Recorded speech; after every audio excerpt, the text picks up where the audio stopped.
the way they've been brought up, the way they've been indoctrinated, told them that it's shameful. They're a bad person. They're gonna go to hell if they enjoy having sex or if they enjoy masturbating and shooting ping pongs out of their vaginas. Ping So pongs, I can imagine. yeah. Darts sounds tough. This is pretty crazy. So that's what is. That's a different kind of pussy power right there. After I dropped out, I generated my first 6 figures in revenue.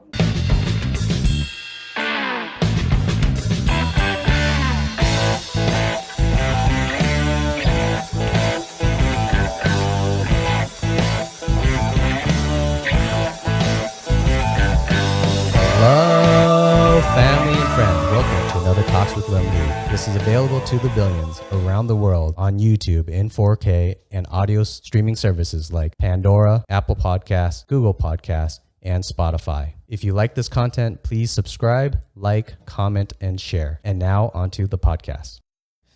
All right, Angela, thank you for this opportunity. So get us started on what you do and what's your where's your money making business at and where's your mind at? We're going to be rich. So I'm a 22-year-old college dropout. I dropped out like 2 years ago. Not super common for Asian families, obviously, as you guys know. And You're the only Asian dropout I know. Not really. Of course not. I'm trying to think. All right. Our cousin, one of our cousins. I don't want to say the name. Yeah. I thought it was going to be a pulmonary tech now. No, there's two, I guess two cousins. Okay. I'm kidding. Yes. I'm happy that you dropped out. Wait, So no. After I dropped out, I generated my first 6 figures in revenue. After I dropped out, I flew to Saudi Arabia with my mom, and I was kind of just like soul searching, not really knowing what to do with my life.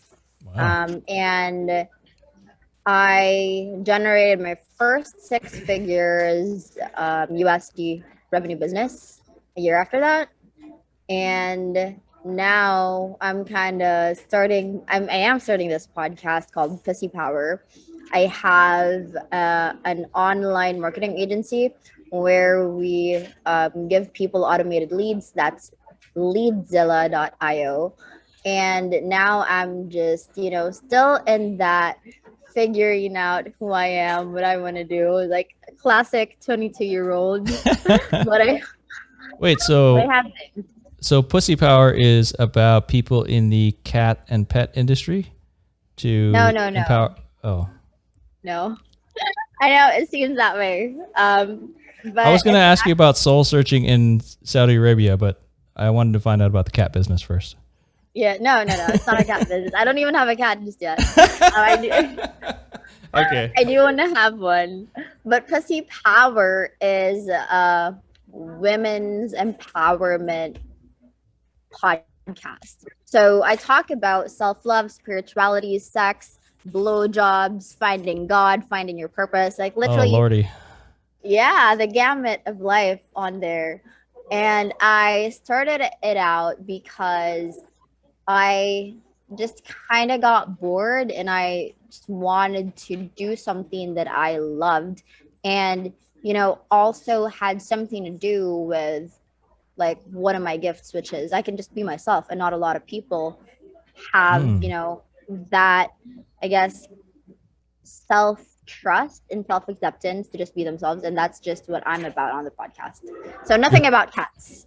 No cats at all, but you are fearless in your discussion. Well, I try. Yeah. Okay. So what the 6 figures, what got you the 6 figures? What were you doing? What type of job? What business was it? It was a social media marketing agency. So I worked with brands. We had Inc. 100, one of the fastest growing companies as a client. And that business, it was giving me pretty decent money for a 22-year-old anyways. Yeah, sounds great. I don't need much. But it just wasn't, as fulfilling for me. So now I started another one, which is more into the paid marketing, which I enjoyed. I enjoy it more. And then I have the podcast. So that's kind of like the six figures last year. That was a complete um I wouldn't say accident, but I would say it was not expected because after I dropped out, I just had this drive to kind of like show to my mom, who she was an overseas Filipino worker for 16 years of her life. We only see her like 1 month or 2 months out of the year.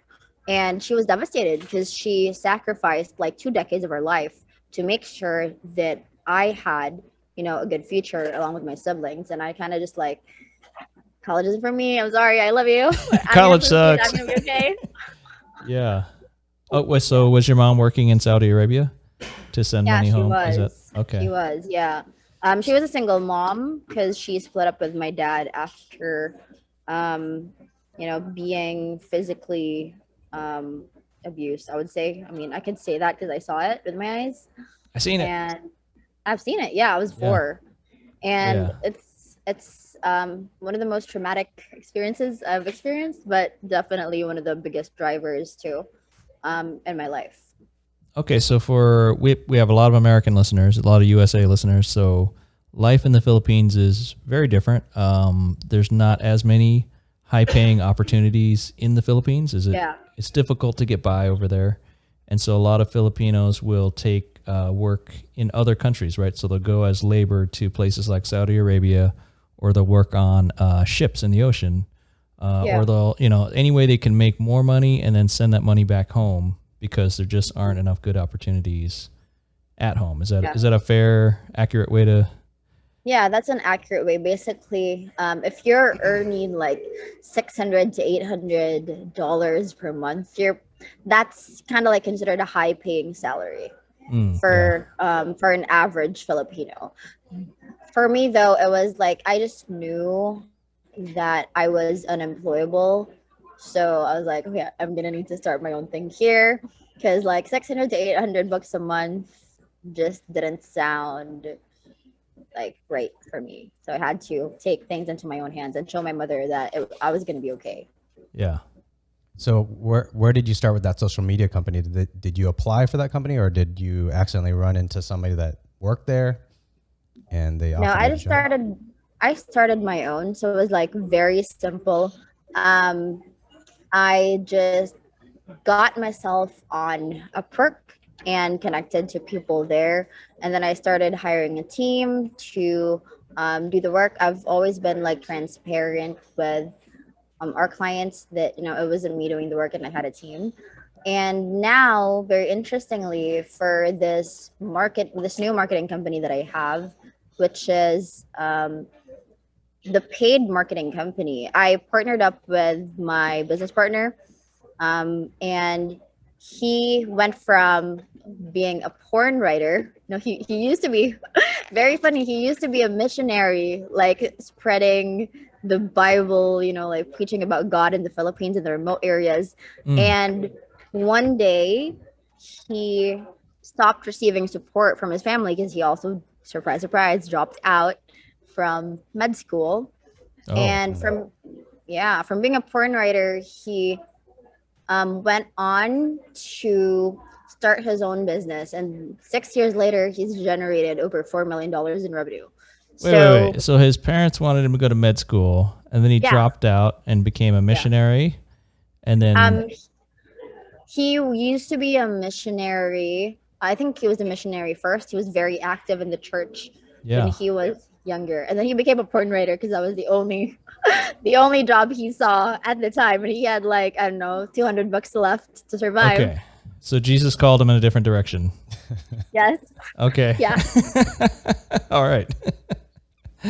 All right. What was the path on you got onto Upwork, and then you was it on Upwork? Did you promote like that you were promoting businesses, and that was your business on Upwork, or what were you doing on Upwork specifically? So on Upwork, I was just connecting with people who needed a social media manager.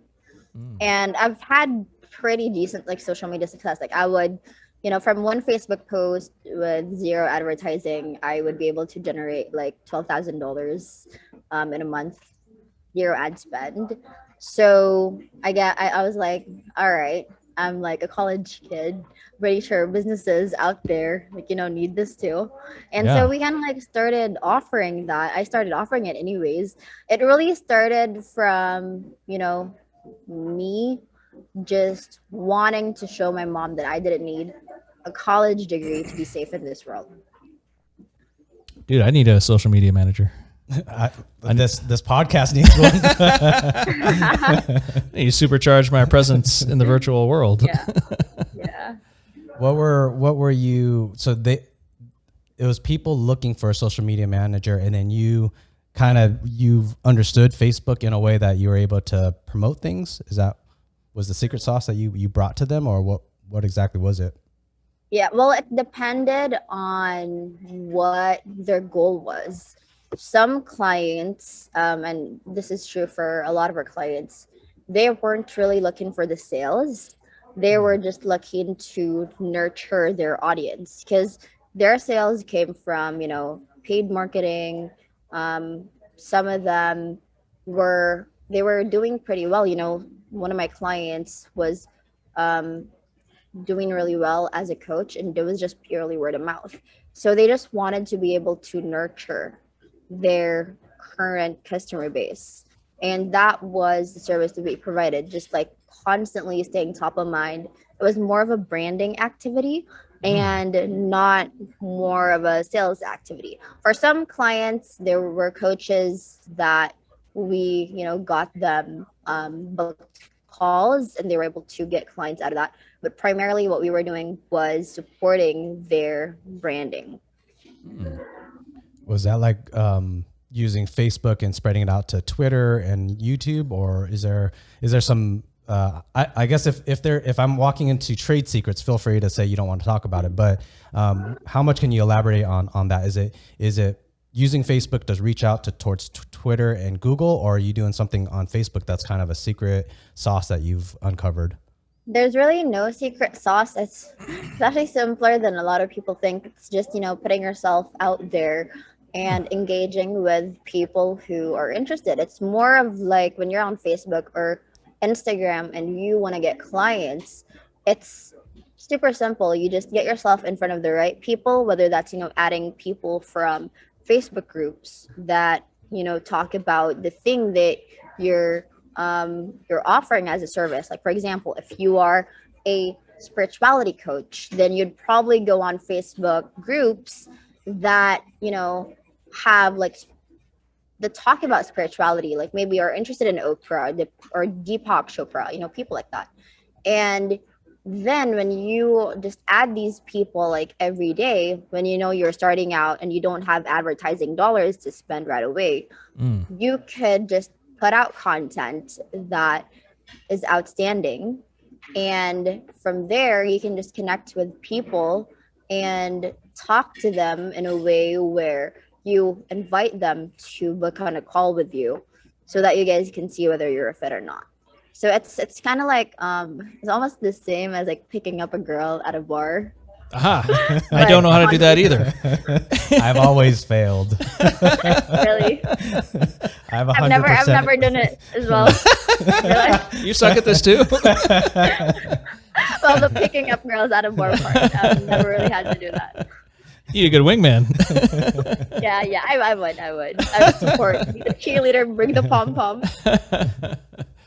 So is it a matter of creating great content for your clients? Is that... Yeah, it's totally that. When you're in like, let's say, the coaching space or in the consulting space, people want to connect to your energy. So it's kind of like, if there's like, it's really interesting because Frank Kern's wife, like Frank Kern, for those people who don't know, he's very famous in the digital marketing space in, the US. and his wife is actually coaching rich women who are guilty about being rich. Aha. So, I know, very interesting business, right? So it's kind of like when you're a coach like that, it's really important for you to put yourself out there and talk to people in a way that shows them that you understand where they are and that you've been there too, or maybe the people that you've helped, they've been there too, and now they're on this other side. Because I mean, Yeah. like, the world is so, I would say technologically evolved these days, but I mean, in the consciousness level, I would say we're still keeping up to, like, the pace of the technological evolution. And I think there's a lot of opportunity there. So it's really more like put yourself out there, know exactly what your prospects or your potential ideal clients are Mm. struggling about, and then create content about those struggles, create content about the kind of person that they want to be. Because when you do that, you just attract people that could potentially work with you, and the amount Ah. that you can charge when you're dealing with rich people is like very minimum $5,000. And at some point in Yes. my life, yeah, it's pretty lucrative. Those are my people. Yeah, I struggle with all this cash I don't know what to do with, and I want to share yeah, the journey that I have now discovered.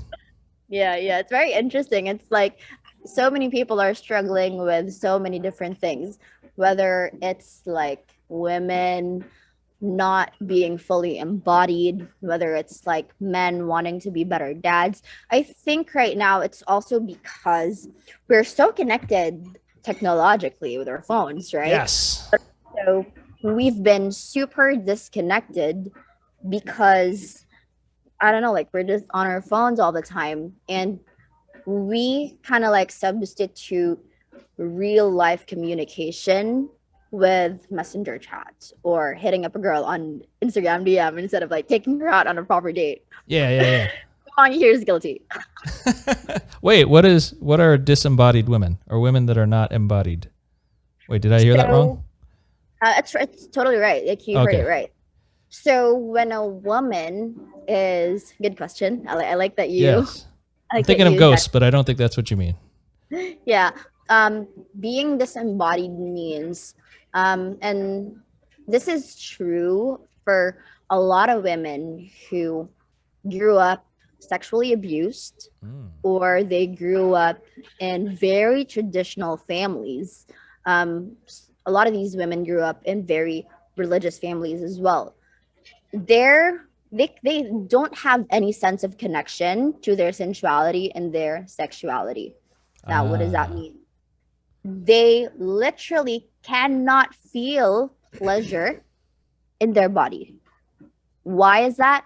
Because the way they've been brought up, the way they've been indoctrinated, told them that it's shameful. They're a bad person. They're gonna go to hell if they enjoy having sex or if they enjoy masturbating. And so when a Yeah. woman is disembodied, it's very different with guys. With guys, it's like, bro, we're wanking tonight. It's like very I've never heard that sentence, but I I would would, say I would say that men have a much more irresistible urge to masturbate. That yeah. there's not, yeah, But I there's mean, no shame because there's no choice. exactly. But it's like, it's very like, hey, bro, like, you go, bro. It's very empowering, right? For men. For women, it's not like that. It's like Mm. you can't even talk. Like, I went to private Catholic school, Oh and wow, so you're like, all messed up. kind of, Wait, but I mean, so in the yeah. Philippines, do they make you wear a plaid skirt in Catholic school? Yes, they do. Okay. And this skirt has to be like 2 or 3 inches below the knees always. Okay. And Yes. it's what, like I said, it's very like different, like you guys said, it's different here in the Philippines. The reason why people send their kids to private school isn't because it's different. Private school in the US and private school here in the Philippines are different. It's like our private school is basically like your public school. Public school here is just like 70 kids and like a 48 square meter classroom. So Okay. it's really like it's it's different. And usually these private schools are run by Catholic nuns or priests. And the way that kids kind of get indoctrinated is, at least in my experience, it's okay or it's normal for guys to like, do things with their body, but for women, you raise eyebrows or you get called a slut. So yeah, that's the nuance there. Yes. What was the moment for you to overcome that? What were some of the building blocks that got you to overcome that? Well, I got in trouble a lot in private school. Never really followed the dress code. And now I find this a little ridiculous. Like literally, if you wear like something that doesn't cover your whole arms or whatever, or like your skirt is like 2 inches above your knees, they literally like give you a shawl or something before they let you enter the school. So it's a little Yeah. more ridiculous. It's a little more ridiculous now. But for me, I got in trouble, and that I've always questioned the rules. It's like when I was 14, one of our teachers, like, or I remember, told us that as women, the best gift that we could give our husband was our virginity. And I was just like, I work on being an amazing human being, and like the thing that determines my worth is like whether I have my hymen intact or not. That's just not right. I guess for me, it's one of the biggest factors that helped me really not buy into that ideology was I didn't have my parents growing up. So I kind of like had the free reign to choose what I believed, what was true for me. I kind of like just questioned things a lot, and I got in trouble for it. But Yeah. I would say it's pretty worth it. Well, yeah, everything you say so far makes sense. I support women masturbating. Um, but I guess the question would be, so you're talking about kids in school, right? So is it the same in the Philippines where if you're under 18, you're kind of a kid, and if you're over 18, you're an adult? Is there a line where we kind of consider somebody is an adult or not, or is it different in the culture there? Yeah, it's like that. Except when you're 18 in the US, like you guys usually move out, right? Here, people can stay with their parents till they're like 30 or 40. Yeah, that's becoming more common here for economic reasons, struggles. Yeah, not economic traditional. Yeah, but yeah, culturally, it used to be kind of you go do your own thing. But I guess what I'm moving towards is sometimes I'll see a young gal that's clearly in high school or middle school, and she's dressed in a sexy way, and as men, we can't help but notice, right? But there's certain clothes and certain things that a gal can do that will guaranteed attract your attention and put your mind in a certain spot, right? Mm-hmm. So we don't want that for our kids, right? We want to kind of save that for adults. So where would you say the line is? Are those nuns and priests trying to protect our children from being sexualized too early? Is there a fair way to do that, or what's a smart way to navigate that? I did not expect Emmett to try to play devil's advocate on the sex. I was going to do pervy stuff. I thought Emmett's usually the other way around, so I don't know where Emmett's coming from. I thought of all that stuff first. Yeah. You woke up on the right side of the bed today, with the I want to be on the right side of Jesus also. And then I want to write a porn movie. I love that question because these days with like the way that media is not regulated, and when I say that, I mean they're like 9-year-old kids watching porn or like wanting to be Kylie Jenner, with their like fake bras or whatever. Fake butts. Yeah, of course, I'm pretty sure they're coming from a good place where it's like, um, protect your protect yourself from unwanted attention, because yes, um, at least this is my idea of what they're like doing. Yes, we could train or like encourage men to respect women, but not everybody is going to be respectful, so you have to do your part in protecting yourself. So of course there's that. Of course there's also like there are also biblical references to what they're doing.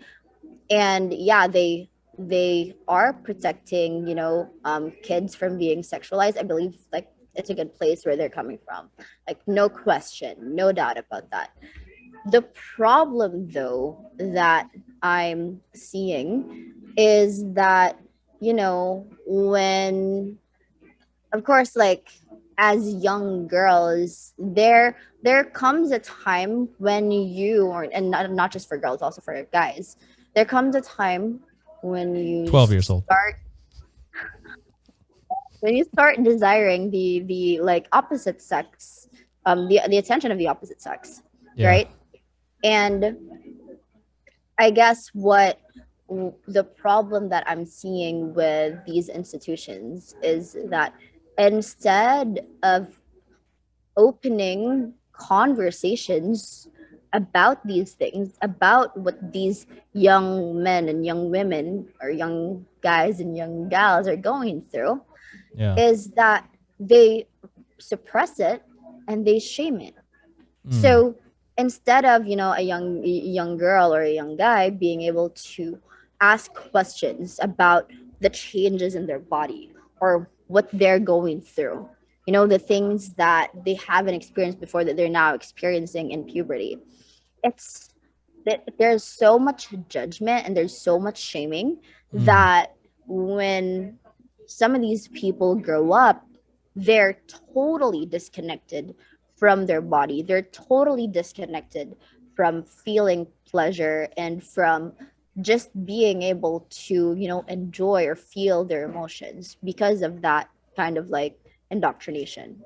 That makes sense. Yeah. I'm imagining these topics are great for pussy power. So, as in your podcast, you're gonna are you interviewing guests? Or are you making what's the, I guess let me ask, what's the format of your show? It's mostly an interview slash free flow conversation. So yeah, these are the things that I talk about on my podcast, right? Yeah. And I'm very blessed to have like awesome guests who talk about these things too. I mean, just a couple days ago, I interviewed like a former Playboy playmate who just loved her lifestyle, and then the Yeah. other day I interviewed a former army veteran who served in the US military who's now making porn content. And Oh.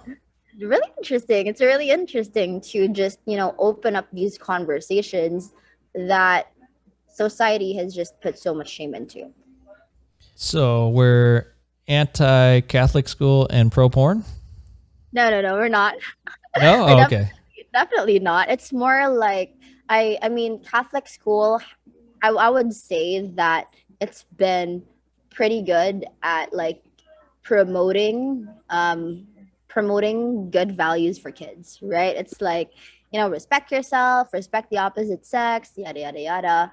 But it's more of, for me, it's always been the dogma Hmm. that you have to be this. And I guess that blocks a lot of things for people, because for example, when you're not connected to your own body, or when you're not connected to the feeling of pleasure, it's so easy to go through life feeling like a robot.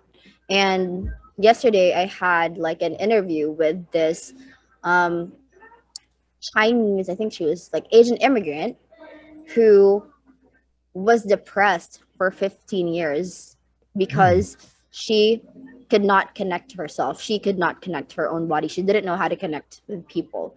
So it's, I guess, like, it's more on like, yes, they are coming from a good place. We acknowledge that, but also there are issues to how these ideologies or how they're promoting these values. It's the how, like the what, the why, those are amazing. But Yeah. the how, they're not as polished just yet. So if you put too many weird rules and shame and guilt on sex and masturbation, then it's going to kind of mess up people's heads and make them into not so healthy adults. Is that a... Totally. I think a lot of like marriages are ruined because, like, like if a woman can't even enjoy her own body, how are you supposed to give the pleasure that you don't even like experience yourself? So it's kind of like these are the implications that I think about sometimes, like, Yeah, we need married women to be more like porn stars. not really. No? Why not? Aren't they free flowing, happy, expressive, enjoying sex women? Well, there's a lot of like there's a lot of, you know, I how would you describe it? I would say Porn isn't to each porn their isn't own. yeah, porn isn't always, real sex. Obviously, you guys know that. But Oh it's no. the Shit. too bad, guys. I'm so sorry to like I've been going for 2 hours for no reason. yeah.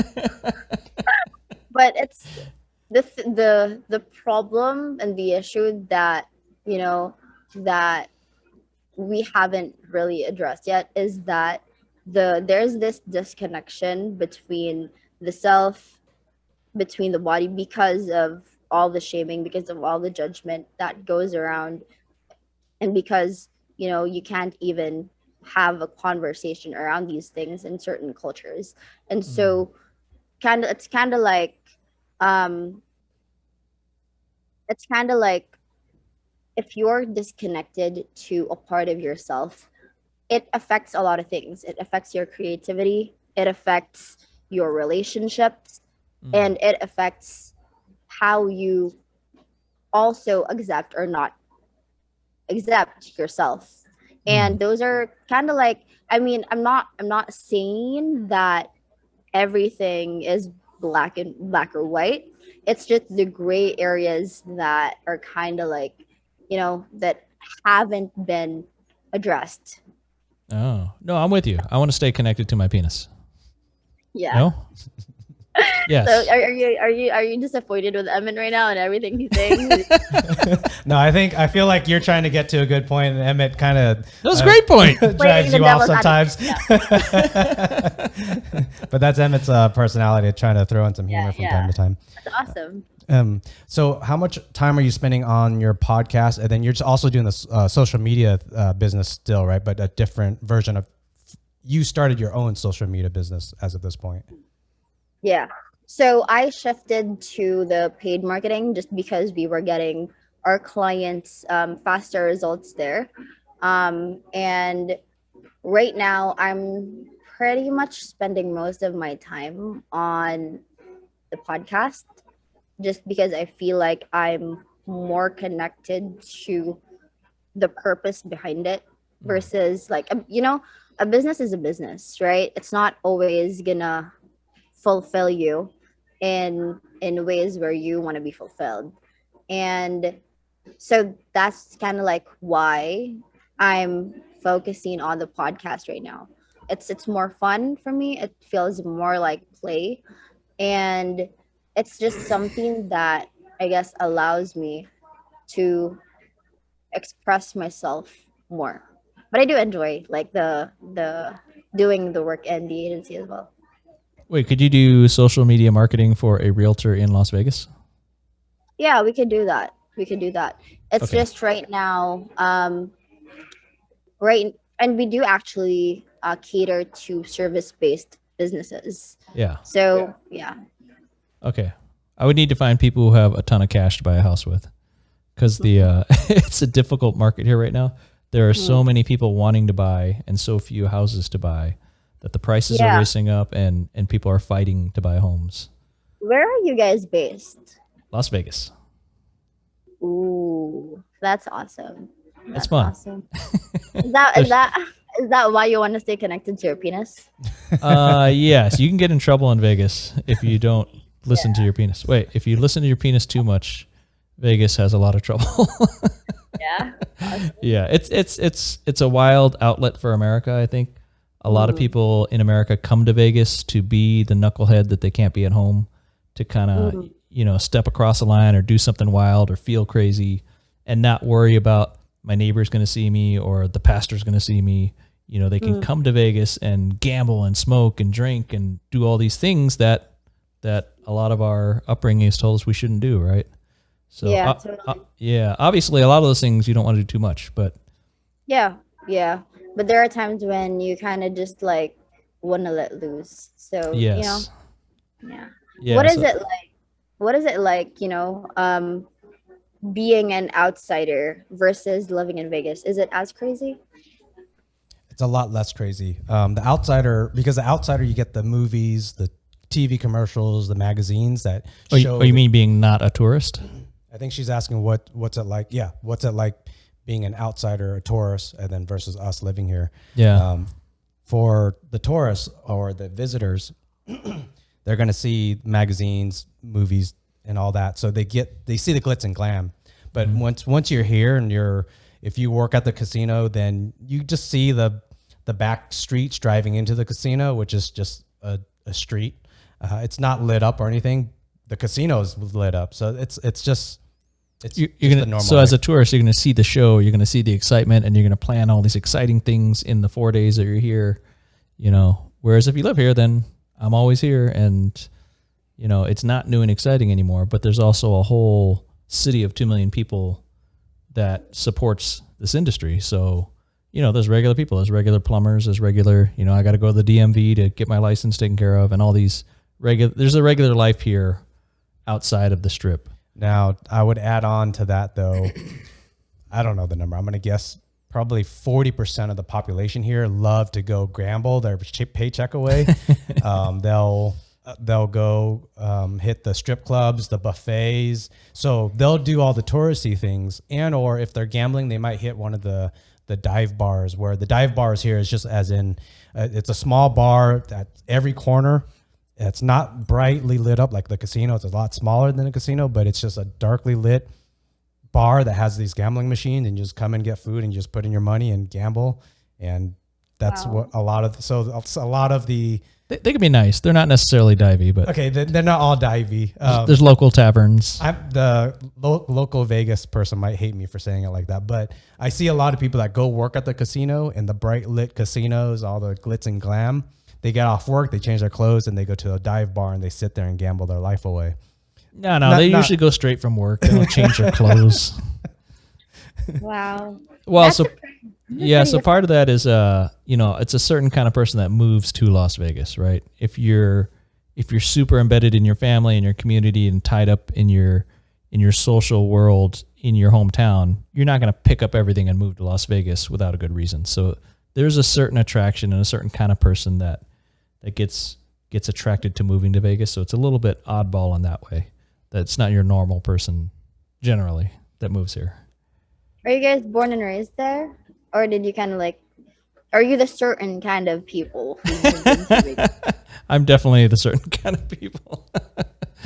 Yeah, I'm attracted to the wilder things, right? I want, sometimes I want to go out and eat at 2:30 in the morning. Sometimes I want to drink all night. It's not all the time, because you keep doing that shit, it'll wreck you. But once in a while, I get a wild hair. But in most cities, like we grew up in San Diego, you get past about 10 o'clock and everything's closed. 9 o'clock. Yeah, you look around, you walk the streets, everybody's asleep. So it's a different world. Yeah. So Vegas tends to stay open later and have more options for fun things. If you're feeling wild, you can find some excitement anytime, anywhere, I guess. That's awesome. My story, I came back. I don't know how to explain it. Me and Emmett tried to do a business in San Diego, and then I met a girl.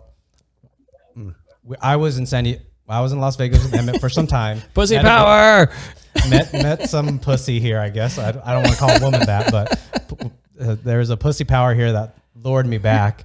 Yeah. I was in San Diego. I said if Emmett and my business goes well, then she'll move to San Diego. If it doesn't go well, we'll close the business and I'll come back to Vegas. So the business didn't go well. So then I moved back to Vegas and I came back here for her. He was in a good relationship. The relationship brought him back to Vegas. Wow. See, is that is the accurate way to say power. That is the pussy power. Yeah, see? Now you understand why I said pussy power. Yeah, exactly. More like, yeah. Totally. It could have been a man. It would have been a good relationship. No, Are you guys probably together? No, we're not. We're not together. Okay. We went for like 3 years. It was good. But since then we business wise, Emma and I, we both he was doing bartending and then real estate. I always stayed in software engineering, and both of us happen to do well here in Vegas financially. So we just kept on going. It's been we're 10 years into Vegas now. We've been here for 10 years, so we're on a good run. That's awesome. We're gonna let it ride. Yeah. If you want to be a bartender, Las Vegas is the place to be. Oh my God. It's I the met Top Gun. Yeah. I met a bartender like at a party, and he was like a 40-year-old guy. He's a Filipino, and he used Old to. Motherfucker. I'm kidding. I'm 44. That's why I'm joking. Hey, that's not old. That's really not old. Oh my God, I didn't even know you were a father. I thought you were just like in your early 30s. No, I don't have any kids. No, but I am 44. That's awesome. I met a Yes. bartender, and he was like, he's single, like living like the bachelor life, and he's done parties for like Hugh Hefner and seen like all the craziest shit. Nice. So I guess it's really, it's Top Gun, as you said. Yeah, it's a top certain kind of person that wants to be a bartender. Yeah. Is Yeah. that you? Is that you too? I did it. I mean, so my degree is in accounting. So Wow. So like yeah. far from being a bartender. Well, so as an accountant, you end up drinking a lot because you're miserable. Yeah. So you hang out. Yeah, I'm hanging out at a lot of bars, and I'm looking at the dude across the bar. I'm like, this guy's getting all my money, and he looks a lot happier than me. So Wow. so it was always kind of an idea in the back of my head. And in the U.S., it turns out in Las Vegas, you can make a really good career out of becoming a bartender. So there was a time in our lives where it made sense to give it a shot, and it worked out really well. But it's super fun and super competitive in Las Vegas because there's so many people that want to be bartenders, right? So in a regular city, sure, bartender, great, right? And there's probably some few hot clubs where you'd be competitive to get into, but most bartending jobs aren't. There's not literally auditions where 1,000 people show up to try to get a job. So Oh wow. yeah, so the money's really good and it's fun. So it's competitive, generally speaking. Yeah. It seems like in the US, it's just like you could literally be anything and be profitable. No, it's just that the people that aren't doing great aren't bragging about it. They're not. Nobody comes on and says, "Yeah, I'm an accountant. I make 45 grand a year and I hate it." And then I try to keep my lunch budget to under $10. So there's not. It's not as you? fun. Was that your past life? I have lived that life. Yeah, there was a time when I was an accountant. I was living in a cubicle, and it was a great company. Even the job was miserable, and I would go out to lunch every day just to get out of the building and to see the sunshine and to not be miserable. I would spend $10 a day just to go somewhere to eat. So, I can relate with that. I can relate with that because I was in finance before I dropped out at college, and I think it was more of like, I'm this is the first time I'm gonna say this. So turns out that college might not be as diabolical as I thought it was. you're gonna go back? Yeah, no, Oh, okay. no. Fuck that. Once again, it's very different in the US and in the Philippines. Like here, we have like our parents, our family sending us to college, and we don't get out with a $40,000 student loan. It's very different, right? Yeah. For you guys, it's like, fuck, I gotta pay this shit back. So really, it was more like I probably chose the wrong path there. It's like I chose finance because I'm like, oh, like let me try this out. I want to make a lot of money, and so finance, lots of money. and I just realized I probably should have been in marketing or psychology. Yes. If I could go Yeah. back, I would do finance. Really? Yeah, Still? finance is great. Yeah. If you think finance is boring, accounting is 5 times more boring. Wow. If you could then you multiply boringness.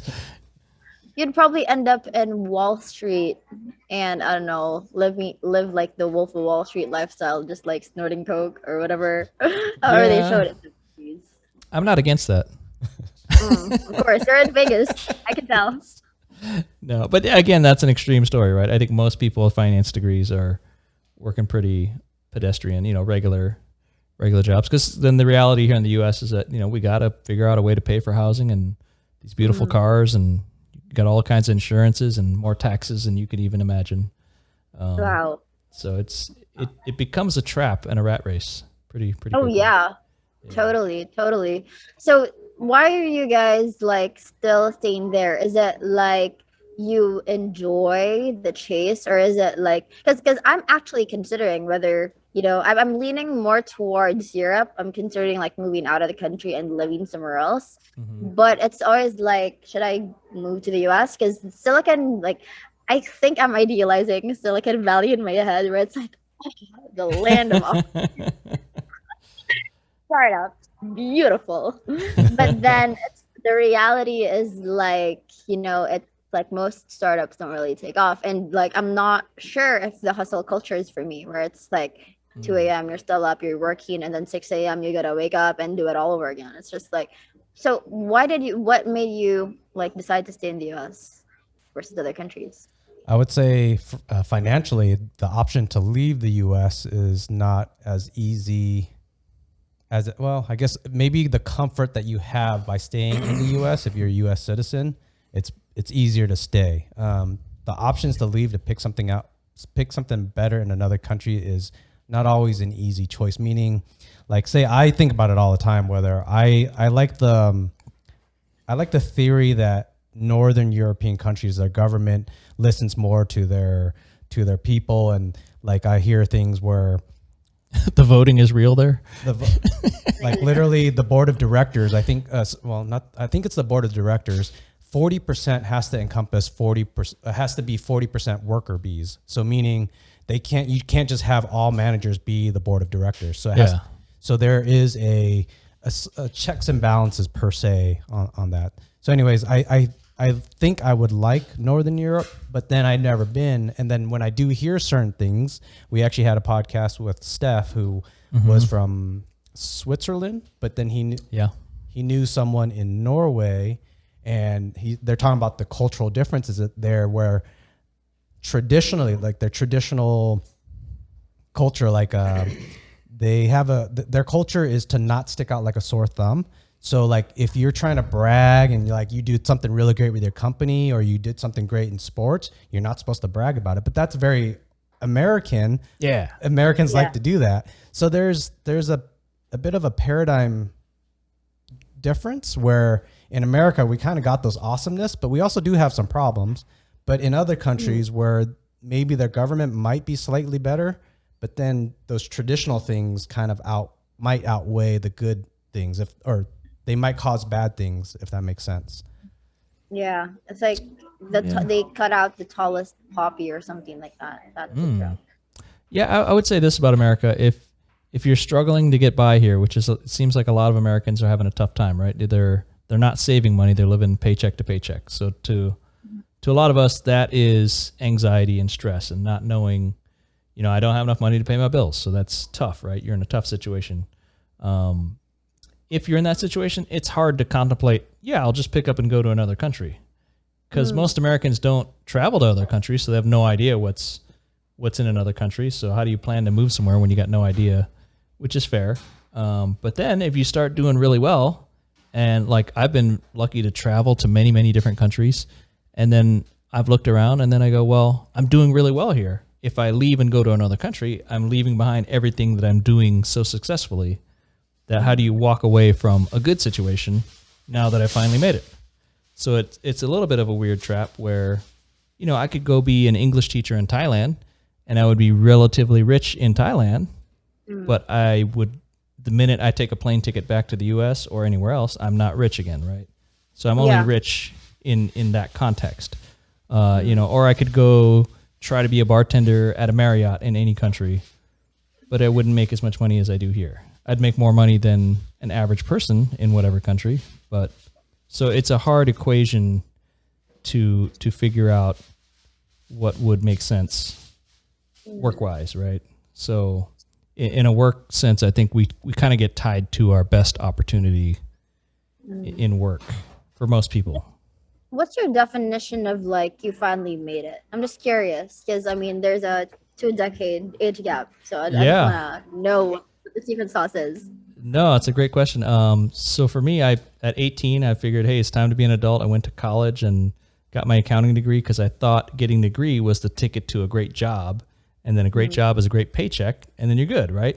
But in the U.S., the system and the economy is squeezing the workers to a point where I was finished college in 2001 in San Diego, and I looked around and I was barely paying my bills. I was having credit card debt. I wasn't living lavishly. I was renting a room, and I didn't buy brand new cars. I wasn't, I was not blinging.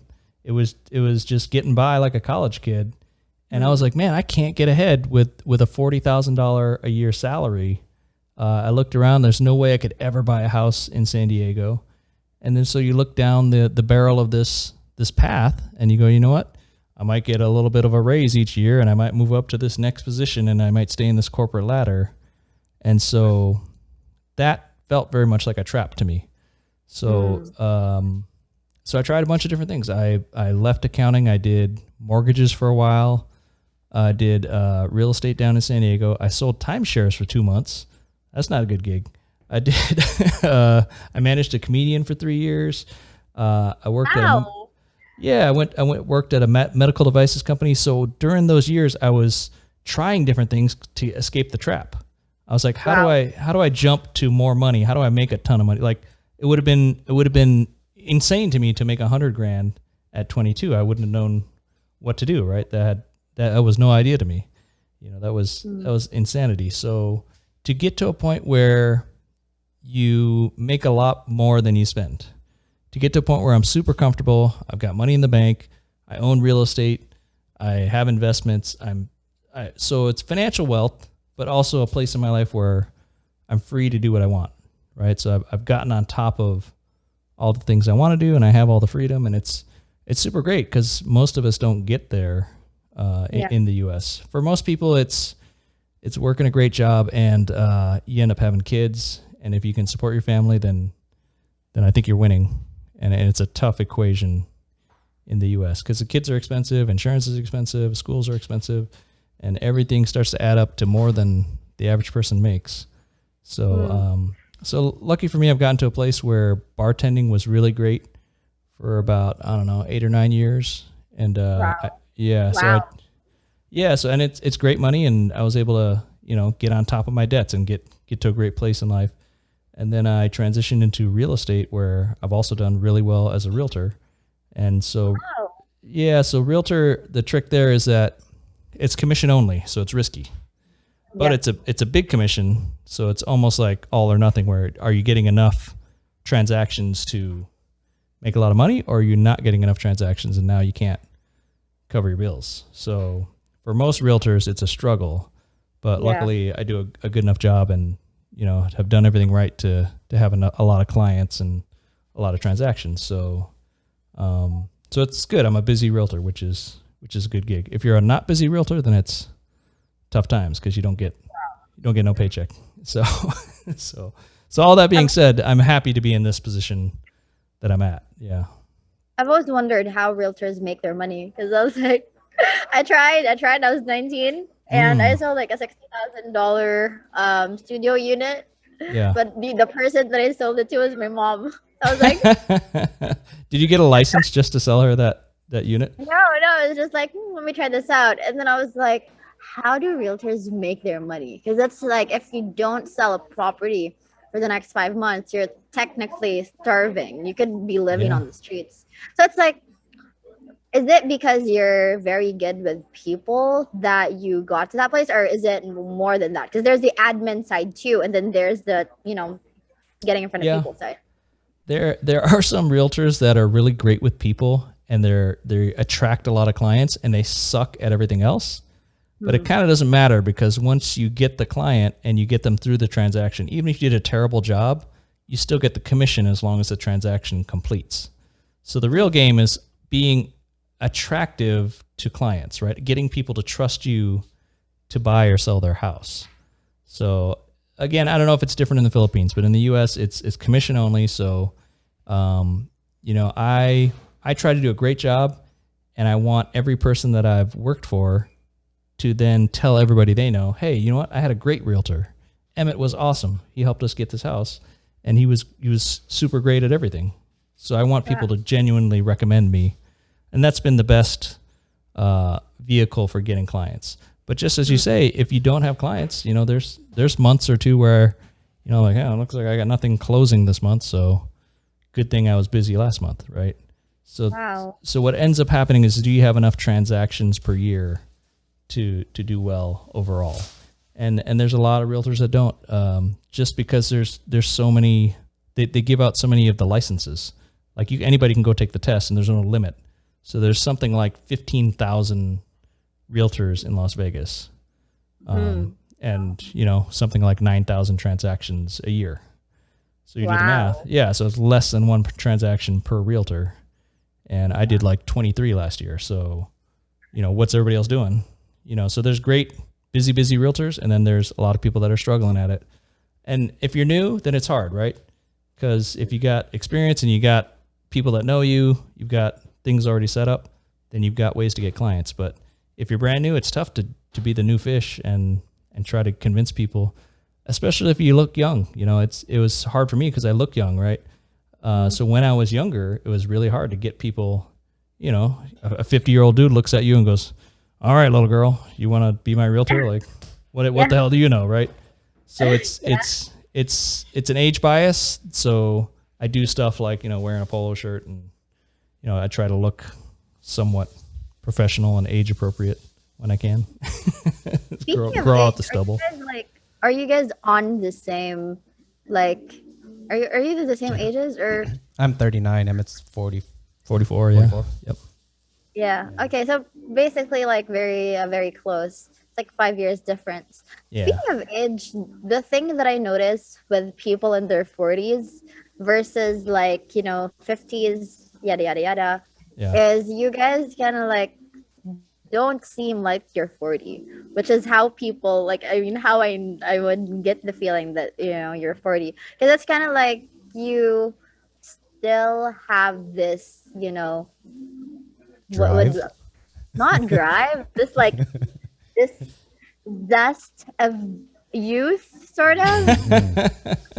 And also not too serious, because sometimes when I talk to people in their 50s, they're just a little bit jaded, just they've tried everything, they've figured out who they really are, and they're just they're just set.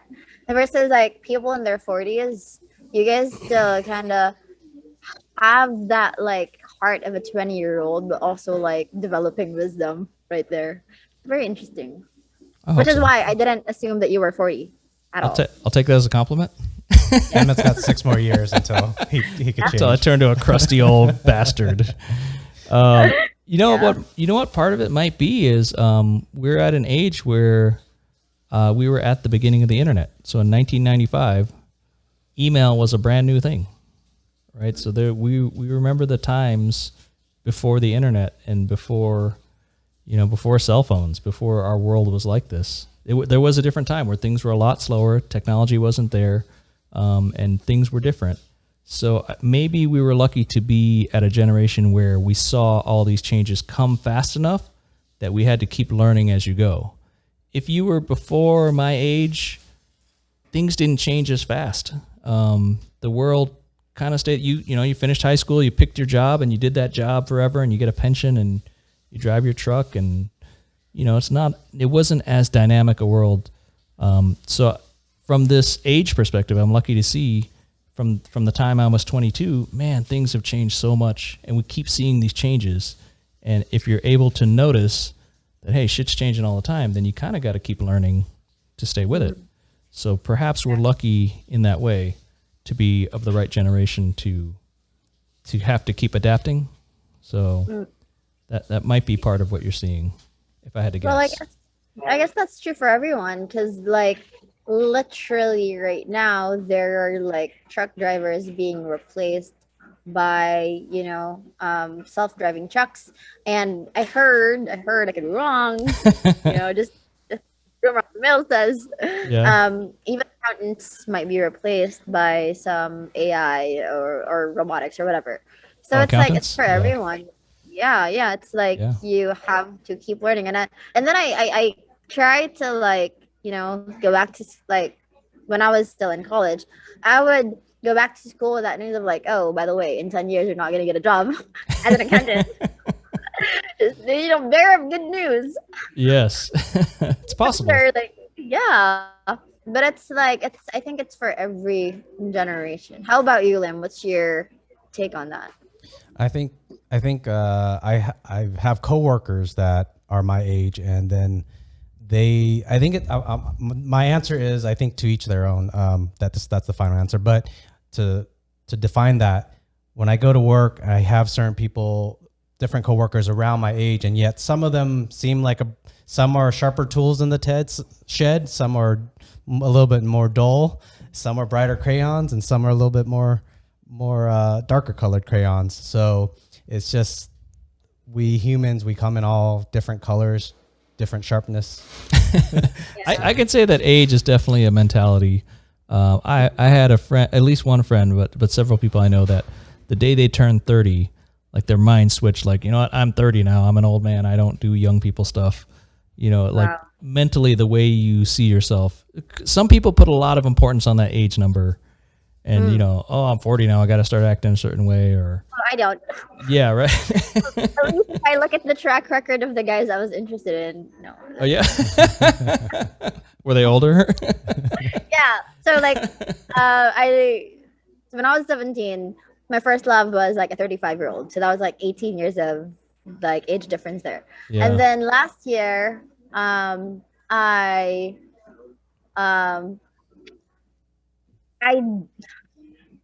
this is gonna be embarrassing, but No, whatever. you're letting society judge something that you haven't even said yet. Yeah. So, You have to be empowered to express yourself. yeah, totally. Love it. Thank you for the encouragement, for the amount of confidence there. So I was into this like 52-year-old, and I was like 21. So it's definitely like, you guys are not old. You're pretty young. Yeah, we're too young for you. Yeah. No, well, so does society say that an age gap is a bad thing? Is that what we're kind of knocking on here? Is it frowned upon? Like Lem said, it's like to each their own, right? Because each person has, a different upbringing, different sets of fears and desires and maturity level and traumas and whatnot. And it's never like, I guess this is true for a lot of women. It's like we just mature faster emotionally. So it's kind of like, if you're, I don't know, Women in say your that. I don't think 20s. it's true. Really? What is emotionally mature? I guess it's kind of like, this has just been my experience. It's more like we kind of take life more seriously at an earlier age, because we have like we're aware that our biological clock's gonna like tick and whatever, versus guys, it's just kind of like free market, because whatever, like you have until you're like, I don't know, 100 to procreate. Not the same way for for women. Yeah, we could freeze our eggs, but not everybody wants to go that path. So it's kind of like just taking life a little more seriously. So this is what I've noticed in like my dating life, which hasn't been that prolific in its course, just being honest. Sure. Yeah, just noticed that there's at least for me, because of the things that I went through, I kind of like did not have the luxury of, and how do I say this? The luxury of kind of like not taking it seriously, because I saw what happened to my parents and my grandparents and whatnot and other people. So Mm. it's kind of like dating somebody who was like in their 20s or 30s. It, I mean, for not everyone, obviously, but a majority of those people just weren't like really ready to settle down versus like, I mean, I'm not saying I want to be a mom and have kids immediately, but it's, I recommend I mean, against it. well, I'm not against it too, but it's like, No, hey, you're a I'd say wait a bit. Yeah. oh yeah, like you're a dad, right? Like you know exactly what it's like to like have to take care of a kid. And I'm not saying I'm ready for that, but I guess um weird, like, I mean, as women, we're just preparing for that um more than guys do in their like in their 20s or 30s. Like what I'm noticing is guys are usually focused on themselves and building their careers and getting to that place where they can get lambos and hot chicks and partying in Vegas like a certain kind of people. And Yes, that's what we're all trying to do. yeah, Let me take a and s- uh, w- yeah, yeah, go ahead. let me take a stab at it. I From my experience with my relationships with women and whatnot, what I see in common with my guy friends and then the girls that I date, personality wise, I think women tend to somehow find an equilibrium of what they're willing to settle with for the rest of their life quicker than guys will. Now that doesn't apply to everyone. I've seen women that think that they're ready to settle down. They pick a guy and they change 180, like 180 degrees. That maybe 10 years later they change, and you're like, what the hell? Like, what the fuck? You seem so ready to have a kid, so ready to get into this house, and you change. But I'm just saying, probably, I don't know if it's 9 out of 10 or 8 out of 10, that women seem to find that they find themselves, I'm going to say quote unquote themselves, like whatever they're okay doing for the rest of their life, they seem to find that earlier than guys. I think guys, we have testosterone ego, and I think that's something that we subconsciously do not realize that we're aiming for constantly. I think most guys, I think 99 out of 100 guys, I don't know if it's that much, 95 out of 100 guys, there's this ego that we don't know that we're going towards. I think that's an animal instinct thing. I think that's something that you see in alpha males, and every male has some layer, some type of amount of it, whether in their gas tank it's 100% or they're born with 5%. But males have this drive that women don't quite have. And I'm not saying some women have a drive. Lazy women. No, I'm just saying this ego. Oh. Women don't need to feed this ego as much as guys do. So guys are constantly going towards that ego and trying to fill it. Get a job, get money, get a car, get hot women, get a house, be financially sound. Most guys really don't get there until way into your 30s or 40s. So, right. And even then that's what the midlife crisis, I think, is the problem is, once guys get there, they're like, holy crap, is this what I really want? Did I really fulfill the ego, or did I really want women? Did I want women, or did I want money? Did I want a car, or did I want fun? I see that in so many guys when they hit their 30s and 40s. And now it seems like it's getting earlier and earlier. I don't know if that's because the internet, as people see and hear things on YouTube and it gets in their head, now they're trying to chase that ego earlier, which is good. I think it's good, but I think we need to psychologically figure out that ego before we chase like an expensive car or a house. It's a funky thing. No, Yeah. everybody can enjoy an expensive car and an expensive house. Yeah, but if you go try to get a job, get all this money, and then you buy this expensive Mercedes that's I don't know, like $1,000 a month, $1,200 a month. Yeah. And all of a sudden you're stuck with this $1,200 a month, and then you might lose your job. What type of stress? What type of so does all of this build on the predicated foundation that dating is about selecting a good life partner for childbearing? I would say originally I'm trying to find the word.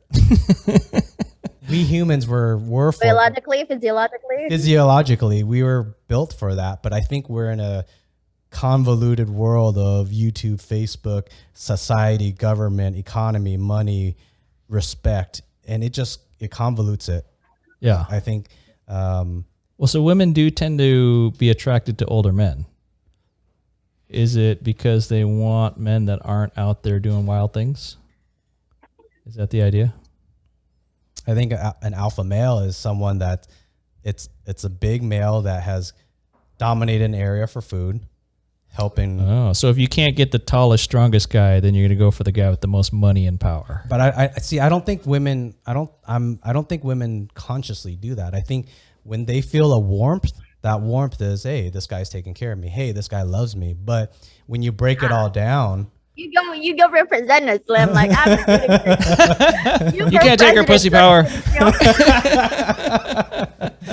What do you select? Are you consciously choosing a partner? What are you looking for when you choose to date? What does Angela choose? I guess it's more like that feeling of, first and foremost, I was in my masculine a lot. When I say that, I was in my masculine energy a lot. Masculine energy. Okay. Yeah. Yeah. Meaning I was very much into this. I'm going to achieve this. I'm going to make a lot of money. I'm going to show people. I'm going to flip them a finger. I'm gonna like, motherfuckers, fuck all of it. I love it. I was just in that mode last year. And I guess because I was in that mode, I also had a lot of ego, which to your point, Liem, that's so true. It's like I had a lot of that. I just wanted to just prove to people, and just like my mother, my dad, whatever, that, I was okay, whatever, right? I was going to make it in life or something like that. Yeah. And because of that, I guess I found it hard to date. And the reason for that is, like, would you want to date another dude? You probably wouldn't, right? If he was as hot as you, I would go for it.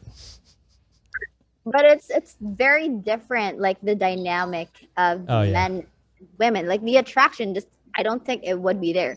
And so for me, it was hard for me to just be myself around the guys that I was attracted to, because they were usually more successful, they were usually more established, and I had a lot of ego, I had a lot of drive, I had a lot of I should already be there kind of energy. And so that made it a little hard for me. But to your going back to your question of what I was looking for, I guess it was really, I was looking for somebody who, like, I wrote this in my journal. I actually manifested this, right? Like, I wanted somebody who prioritized the relationship, obviously somebody who could carry his own weight. And this is very interesting because even though I've achieved a couple of stuff last year, there was, like, even though I tell the world, like, I'm a strong, independent woman, I don't need no man. there was always this part of me that just wanted to submit. I guess it's, I don't know, whatever you call it, biological, like evolutionary, whatever. There was always that part of me that just wanted to follow a man who had his shit together. Like, how am I supposed to follow a 25-year-old who hasn't even figured himself out yet? Who would ask me to go Dutch on a date? I'm just like, okay, I know I can pay for this, but can you just treat me like, a princess or something like that? And I don't know, like, it's just, I guess, I was looking for somebody that I could go through life with and that I had compatible values with. Does that answer your question? Yeah. For somebody to have amazing sex with. That's not it. I would recommend from this age perspective that looking for a life partner really early and really young is tough because life changes as you grow. I think I think for most people, it'd probably be best in your 20s to just enjoy dating. Like if there's somebody you're attracted to and somebody you enjoy spending time with, and if you both like Pokemon, or if you both like going to the movies, or you both like hitting the gym, or if you have some common interest and you make each other laugh and you make each other happy and you enjoy the time together, I think dating in your 20s should be having fun with people and enjoying companionship. If you put all this life partner pressure on a 25-year-old dude, it can be hard because he could have his shit together at 25 and life could kick him in the teeth, right? Or somebody could be a total fuck up until they're 27 and then they get their shit together and they go, you know what? All that stupid shit I did when I was young, I learned from it, and now I can make the right choices because I already figured out all the wrong paths, right? So there is a benefit, I think, to literally maturing before you become life partners. And we see that a lot with people who get married very early, people who get married right after high school or in the early 20s. Do they end up getting divorced? A lot of times, yes, right? Or if you meet two people that, met each other when they were 35 and they get married, it's usually a lot more compatible because they both have gone far enough down the road to kind of figure out a better match. For like, hey, we are good companions. We both got our shit together. We're independent, right? We can each support. We can each contribute. So it becomes a different dynamic as opposed to when you're really young. When you're young, I can tell you, at least for guys, it's all about attraction, right? Yeah. I would, when I'm 18, I would marry that swimsuit model immediately, whatever the condition is, right? Sure, sign me up, right? But, as you get older, you look for different things. You go, you know what, is this gal not crazy? Does this gal make my day better, right? Does she pay her bills? Does she have 4 kids from 4 different dads, right? So there's different things you look at as you start walking down the road of life. So I don't know, that would be my input on dating. Are you looking for a life partner, or are you looking to enjoy time with some other people while you're young? So I think it is different in different ways. I think to your point of, when you were 18, you would marry whoever was on the cover of FHM or Playboy or whatever. Yasmin Bleeth would have owned my soul. I think women do that early on, or it's like, can this guy but I think because we are the child bearers, like, fuck, if we get pregnant and we don't abort that kid, it's like we're stuck as like a mom for like the rest of our lives. And so it's more like, can this guy actually support a family if I get pregnant accidentally? And how are you it's just like, how are you supposed to expect that out of like a 25-year-old who's still trying to make it in life? That's a tall order. Yeah. And I guess that's why there's a lot of like, there's a lot of big age gap relationships where it's like there's a really young girl and like a way older guy. It's not just because, a lot of it could be, attributed to the biological reasons of safety and security. But I think a lot of it too has to do with compatibility. Because, for example, I don't know what you guys were up to when you were like 18 to 30, but I'm just not into just the lifestyle of like snorting coke till 5 a.m. or like partying or going to strip clubs or whatever. That's just not me, So I guess when you're a younger male, that's kind of like you're ruled by testosterone and ego and like getting. Wait, so are all the dudes in the Philippines snorting coke and going to strip clubs? Not a lot. Not the people who don't have the money. Okay, but they would. Yeah, they would if they had the money. Totally. Like it's still very much driven by by ego, but in a different sense. Over here, it's not super like, oh, I'm gonna buy a Lambo or whatever, right? It's not like that at all. I would think that in terms of alphaness, that's more true for guys in the Western world. Over here, it's a little more, um, I would say, not as prominent. And It's why it's is it's still a fantasy here. I mean, in the mm, everyday America, there's not a lot of people doing coke, and you don't know anybody that has a Lambo. It's still a really, one. Yeah, it's still a really? one out of like 100,000 people. It's a very rare person that can literally afford a Lamborghini. So you can have nicer Wow. cars, and you can have more expensive cars, but you get up into that level of bling blinging and Hollywood movie rapper TV star kind of stuff. It's really rare. Most people are just living a normal life. Wow. Yeah. So I'll add to the Coke thing though. Yeah. speaking of cocaine, During high school and Speaking from experience. during high school and college, I for some reason knew quite a few people that did coke, heroin. I actually, the only thing I partaked in was smoking marijuana a few times. And then I think at one point a friend, me and him shared a half or a quarter tab of ecstasy. you didn't smoke any heroin? No, I did not. I think I was offered heroin, cocaine, and whatnot, horse tranquilizers. You were at better parties than I was. Yeah. I was at some. So I don't know. I was imagining when you said the cocaine thing, I thought maybe you were talking about that. I'm not sure if my story added to your story at all. Oh, Lim had the chance and he turned it down. yeah. I mean, I was. I forget. You were saying people in either people growing up in their 20s to 30s. There's some people involved with cocaine and heroin. I thought you were mentioning that, so I was just trying to add. Yeah, I was. Do you know anybody with a Lamborghini? No, not Lamborghinis. It was all a bunch of druggies that was doing the heroin and coke. I'm not disagreeing with Angela. I fully agree that hot, beautiful women in their 20s should be getting with dudes in their 40s. This is entirely correct. Sure, that empowers your narrative.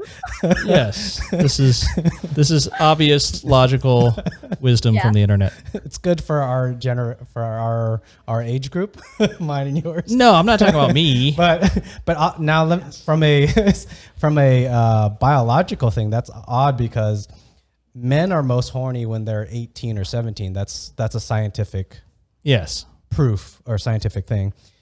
And then women, they hit their sexual peak around, on average, 35. So that's a very... Are you saying 35-year-old women should be doing it with 18-year-old dudes? I'm suggesting it. I can tell you why that is not correct. Well, I can tell you why that's not happening. Why? Well, I know culturally and whatnot. Go ahead. Well, not culturally. It's because of attractiveness, right? So everybody's going to pick the most attractive person they can find. And Angela's telling us that it is attractive if a man has a lot of power and resources and wealth, right? And that typically doesn't happen with the young guys. He's trying to get you to pay Dutch. 50-year-old guy's happy to buy your dinner, right? But he's got more money. He's established. He's like, you know what? I'd be happy to buy your dinner because I got plenty of money, right? So you're attracted. It's not just the money. It's also that sense of self. Of like, for example, Confidence. that because like women naturally want to follow. I mean, not a lot of women, but women who are in touch with their feminine, they're more likely gonna want to nurture, support, follow, and be led. And I guess that's just not something that like someone who's younger who hasn't figured who they are yet can offer. And that's why for a lot of women, it's really seeking that man that they feel safe with, not just financially, not just economically, but also emotionally, also like in that sense of like my maturity may not be up there yet, but you could definitely like compromise. And I don't know, like girls are just sometimes complicated, and it takes like a lot of maturity to keep up with that. Yeah. So men are most attractive when they're a little bit more mature, right? And women are most attractive when they're, but so from the man side, women are most attractive when they're younger, right? There's there's that clock you were talking about, but also that generally speaking, most men are more attracted to women in their prime years, right? There's a certain age you get to where a woman is not as attractive, right? Which, you know, should I be attracted to, you know, 60 and 70-year-old women? Is that logical? No, not really. So I think you see that you see older men dating younger women and younger women dating older men because they are selecting what is most attractive to their eyes, right? Yeah, yeah. And maybe not just to their eyes, also to um in terms of compatibility. Because if you're younger as a woman and you're looking to settle down earlier in life, because as you guys mentioned, women have that tendency to find out what they're okay with, for the rest of their lives or something like that. It's it's more in that sense as well. There's also that, like, are we compatible in like the day to day? It's like a young woman who's gonna want to settle down and have a family is probably not gonna be so okay with their partner going home like all jacked up in heroin or cocaine or what have you. So Yes. and it's like it makes sense, and I guess that's where it all leads to.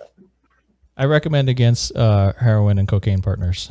Yeah, yeah.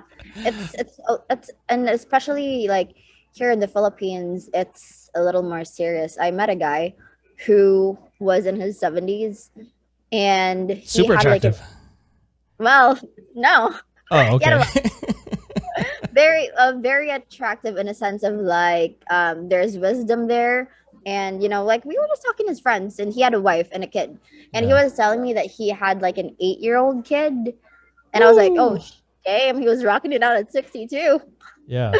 Wow. And then he explained to me that his daughter was not actually his daughter. He adopted the 8-year-old girl because her father was a druggie who went to prison.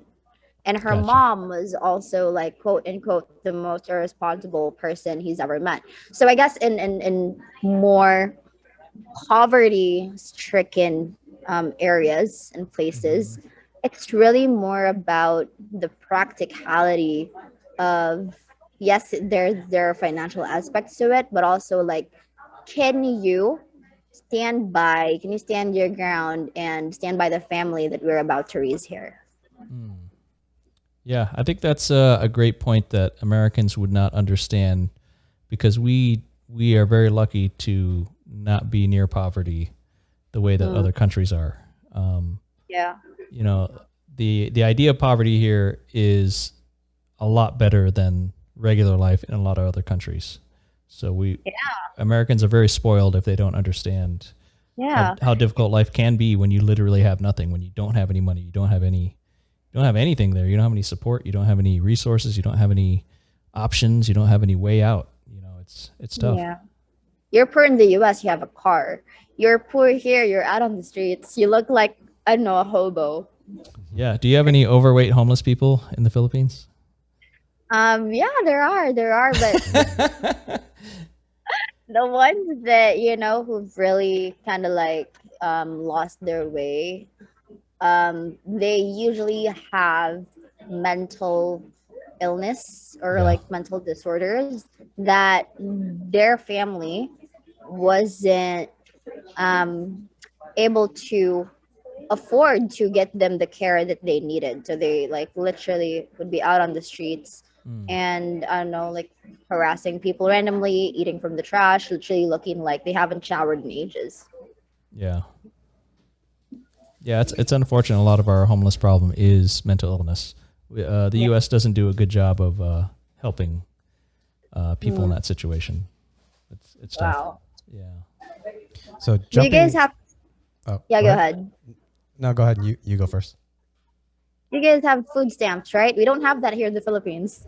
It's like relying on the stranger's kindness. We just have starving. Yeah. Yeah. In the U.S., it's I think it's fairly easy if you don't have income to find some government food programs. Yeah. Yeah. We don't have that here. So I have a question back on the sexuality thing. What wisdom do you have for removing the stigma of sexuality on women? Like, so if a woman wants to be sexual, she's called a slut, but we don't want that. So what solutions do you have in mind, or what ways? Or That's correct. I want more women to have more sex and not feel bad about it. so what, in your view, what should be done? What can be done? That's a really good question. And in my very limited experience, it's pretty interesting because, like, I talk a lot about these ideologies of like not shaming. For me, it's not about go have more sex, whatever, right? It's not about that. It's more about Damn it. the mental health and the psychological health of the woman when, you know, when she's relating not just with other people but also herself. And it's interestingly, I'm actually pretty traditional. I'm not super promiscuous, like literally haven't had sex for the last 2 years until I had a boyfriend. But there's a reason to that. I'm very careful with like who I get intimate with. It's like I had a pretty bad experience before where I thought I was gonna have AIDS or HIV, and I was gonna. Oh, So I had that experience where like I literally thought I was gonna die because of it, and I'm like, okay, I'm not gonna ever have sex with anyone until they show me papers that they're clean. So there's that. But that's a good policy. I think, yeah, dude. Like the Philippines, unfortunately, is one of the more HIV laden countries, and that's not a joke. So back to Liam's question of like what we can do about that. I guess it's just opening up conversations and just, allowing women to explore their bodies, not in like, I'm gonna go fuck anyone, whatever, I'm gonna go fuck the janitor kind of way. I guess, of course, there's also a valid point of like, you I like respect. janitors. What if he's a really good guy? He cares about children. He donates money. He loves pets. Jesus Christ. But I guess there's also,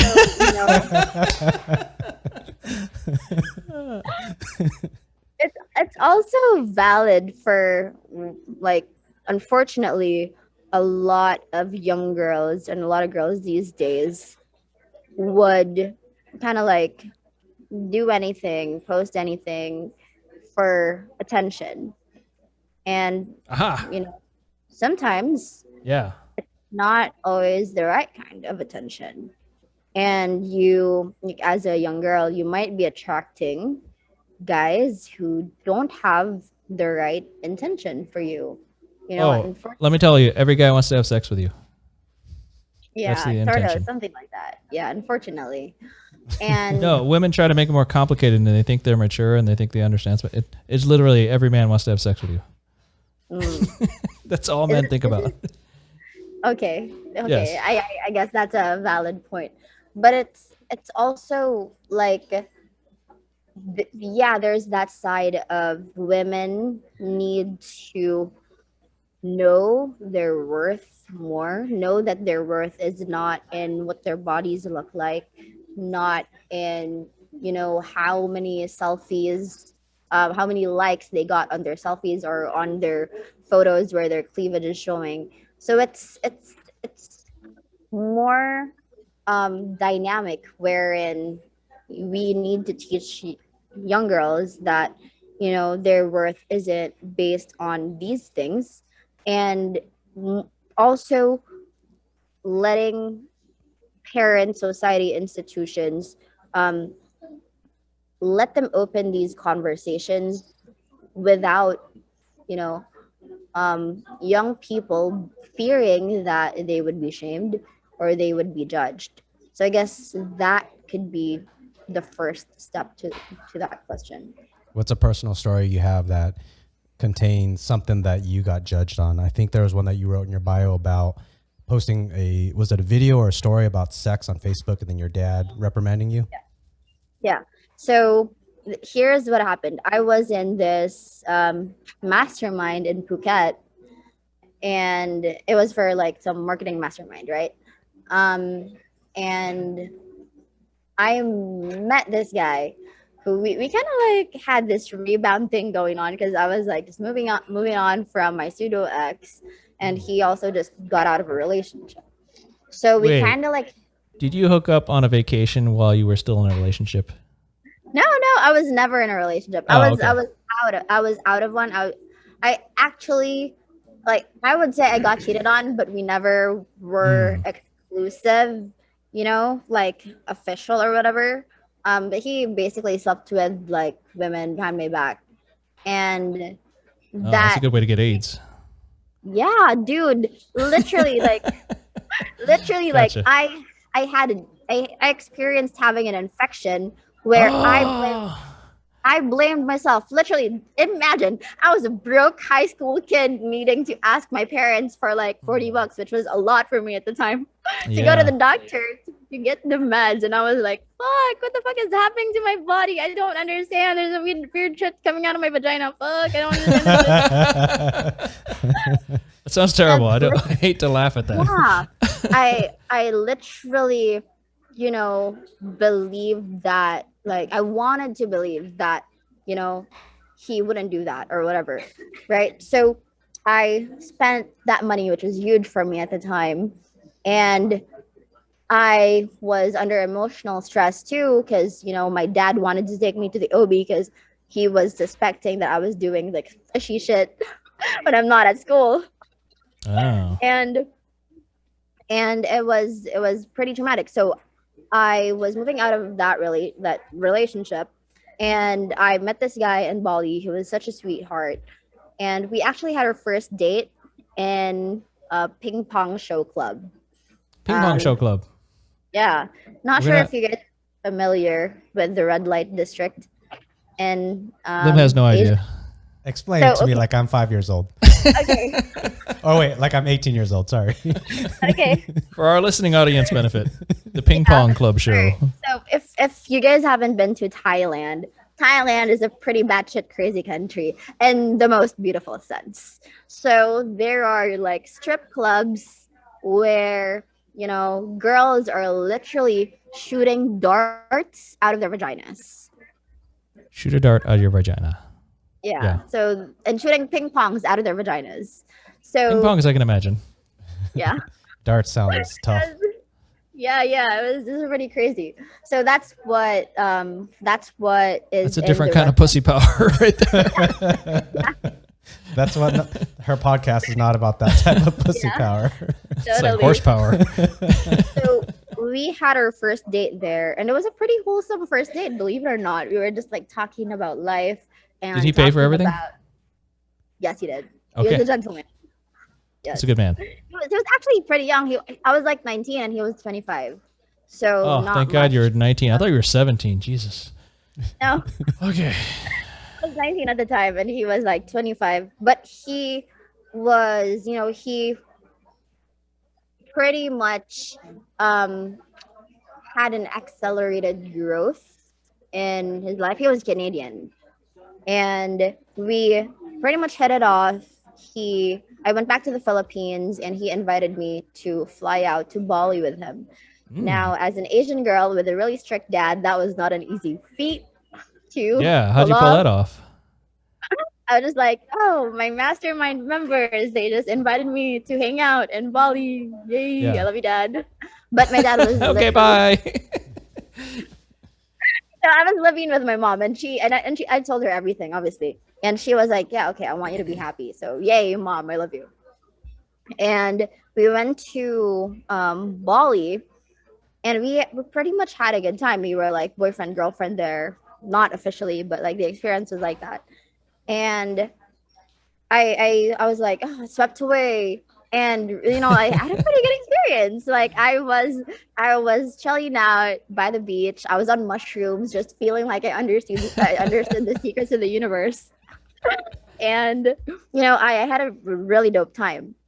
And I went back to the Philippines after Bali, and our mutual friend who hooked us up apologized to me. And I was like, I had a really great time. What are you apologizing for? And she goes like, oh my God, I'm so sorry, Angela. I never told you he actually sleeps with prostitutes. Like, Mm. I was just so traumatized because I unfortunately was naive enough to not use protection. Mm. And I literally thought that I was gonna get AIDS or HIV or whatever, and I was gonna die. So that's a long-winded backstory to this story where I decided, oh, if I'm gonna die at 19, I might as well use my life for like a really good purpose. I was like, okay, Philippines is not, that blessed to have that sensible of like sex ed. Why don't I create a campaign around that and around the consequences of having premier unprotected sex? So Yeah, I don't created trust this those fucking video. Canadians. Canadians are actually really lovely people. So I don't I know. He's not putting up a good case so far. yeah. So it's like I published this video where I was like, how does sex feel like? And it pretty much blew up. It got like 100,000 views in less than 48 hours. Wow. And it's not just the video that blew up because literally a few days after, my parents' inboxes blew up as well. And and I so seen your my daughter. yeah, dude, my dad was calling me for like 29 times, and I was Yeah. like fucking scared because he's pretty violent when he gets mad. And so Uh, he's a very busy man. He's like a businessman, and he very rarely visits us at my mom's place. But for that one instance, he drove over to my mom's house, and he was screaming my name at the top of his lungs, mm, and he was just so fucking livid. I yeah. was like, holy shit, I want to call the police, but he's already here. They won't make it on time. And so I just hid inside our room that I shared with my siblings. And he was so mad. He destroyed the gate, got inside, and he would just like smack me across the face. Mm, So, he told me not to come to his funeral. And that's pretty much one of the reasons why I became a college dropout. Like, he literally like disowned me then and there, and he stopped paying for my tuition fee. yeah. So from his eyes, you embarrassed him on the internet. Is that Totally. what? Yeah. Totally.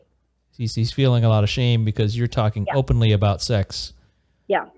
And Yeah. so why do you think the video was so popular? Is it because it's a topic that most Filipino youth are not hearing? Is it something that there was a vacuum for, or what do you think was the success behind your message there? I don't think it was a success. Honestly, I looking back now, I definitely think I could have done it in a um mm, less explosive way, Mm, and I could have probably, done it in a much much better way where it's less provocative in that sense. And I guess one of the reasons why it blew up was A, people found it funny that a 19-year-old was talking about sex. And B, it's just not as talked about in school. Like, yeah, we have sex ed in fifth grade, but mm, it's always laced with don't have sex. That's wrong. It's like, yes. just don't do it until you're married. In fact, don't even do it until after you're married. So it's Mm, a lot of that, dogma that's there, which is why in like what I'm seeing, it's one of the biggest contributors to teenage pregnancy because kids don't know anything about protection. They can't ask anyone about how to have safe sex. And mm. it's just like, a lot of casualty there, which is really unfortunate. So would it be better to give high schoolers condoms? Have Angela answer that. We first. obviously can't stop them. I guess it's not giving them condoms, but it's giving them the education and the awareness, and not making it a topic that's so shameful because the more it's like it's like the cookie jar, where if you forbid your 5-year-old to like get her cookie, then she's gonna want to get her cookie even more because you're not allowing it. You're there's no schedule for it or whatever. And i Yes. i see that in how sex is this shameful secret thing that nobody ever discusses. Like, I don't know about you guys, but our parents over here, like, they wouldn't even talk to us about about sex or how babies are made, right? It's just so shrouded in shame, and then parents get mad that their teenage daughter gets pregnant, and it's just like, oh, It's a cookie this trap. whole thing. I can, Yeah, I want lots of cookies. yeah. So I'll, so there's that. I'll just throw out my theory. I think if sex was not, because if you have sex with a minor, you could go to jail, right? In Oh, America. Jesus, how'd we end up here? So if you'd have to throw that law out the window, because then my next thing is give out condoms, sexually educate people in everything, especially sex. High schoolers? High schoolers. Okay. They're gonna have sex. I mean, I feel like in my high school, it felt like, I'm gonna throw out a random number. That was every boy's mission in life. Well, no, that's 100% true. Every boy wanted to have sex, but the Yeah. amount of boys actually having sex, I'm gonna guess only 20 to 25%. I don't know, 20 to 25% were actually having sex. So if you give everyone a condom, you at least for sure protect that 25%, and then plus the additional ones that are going to partake, because now it's not a federal law that says you're having, because I think a boy that's 16 years old that has sex with a 16-year-old girl, that he could still get in trouble, if I'm correct. Well, so let's simplify it. Should it be okay for high schoolers to have sex for fun? If in my utopian world, I think people should be allowed to do what they want to do, as long as the boy and the girl consent to it. Yes. They should be allowed to have sex. Now, the repercussions, if we teach them that, hey, if you end up having a child, you get fucked, your family gets fucked, because you don't have the funds to carry a child. So both families are going to get fucked. So if you educate everyone, I think it's okay for kids to have sex. Now, that's a far-fetched world than what we have now. I'm just throwing out ideas. Yeah, so children and STIs ruin all the fun of sex, whereas condoms can take care of most of that. Also, the laws in place is ruining it, because the laws are trying to mitigate a problem. I don't think there's a law against high schoolers having sex, right? I don't know the details of that. I thought if a 16-year-old, I guess if I know a lot of high schoolers in the U.S. are having sex and not going to jail. if they get caught, but then it would be like if the female somehow said, "Oh, I didn't consent to that." Well, yeah, rape is a different story. So make them write a freaking letter. I guess the weird thing in a weird world, if two people consent, they should sign something ahead of time. But then you could have someone. What if the guy forced the girl to sign that? They just declare it on TikTok, then it'll be official. I declare to the TikTok world that I voluntarily wanted to have sex with this dude. I mean, There's actually an app for that, I think. I declared It was on Shark Tank. the I declare to have sex app. Oh, the sexual consent app? That sounds not a terrible idea. Yeah. Yeah. It's like you need to this app is like, proof that he consented, she consented. Because I also know of guys, really good looking guys here in the Philippines, who got accused of rape.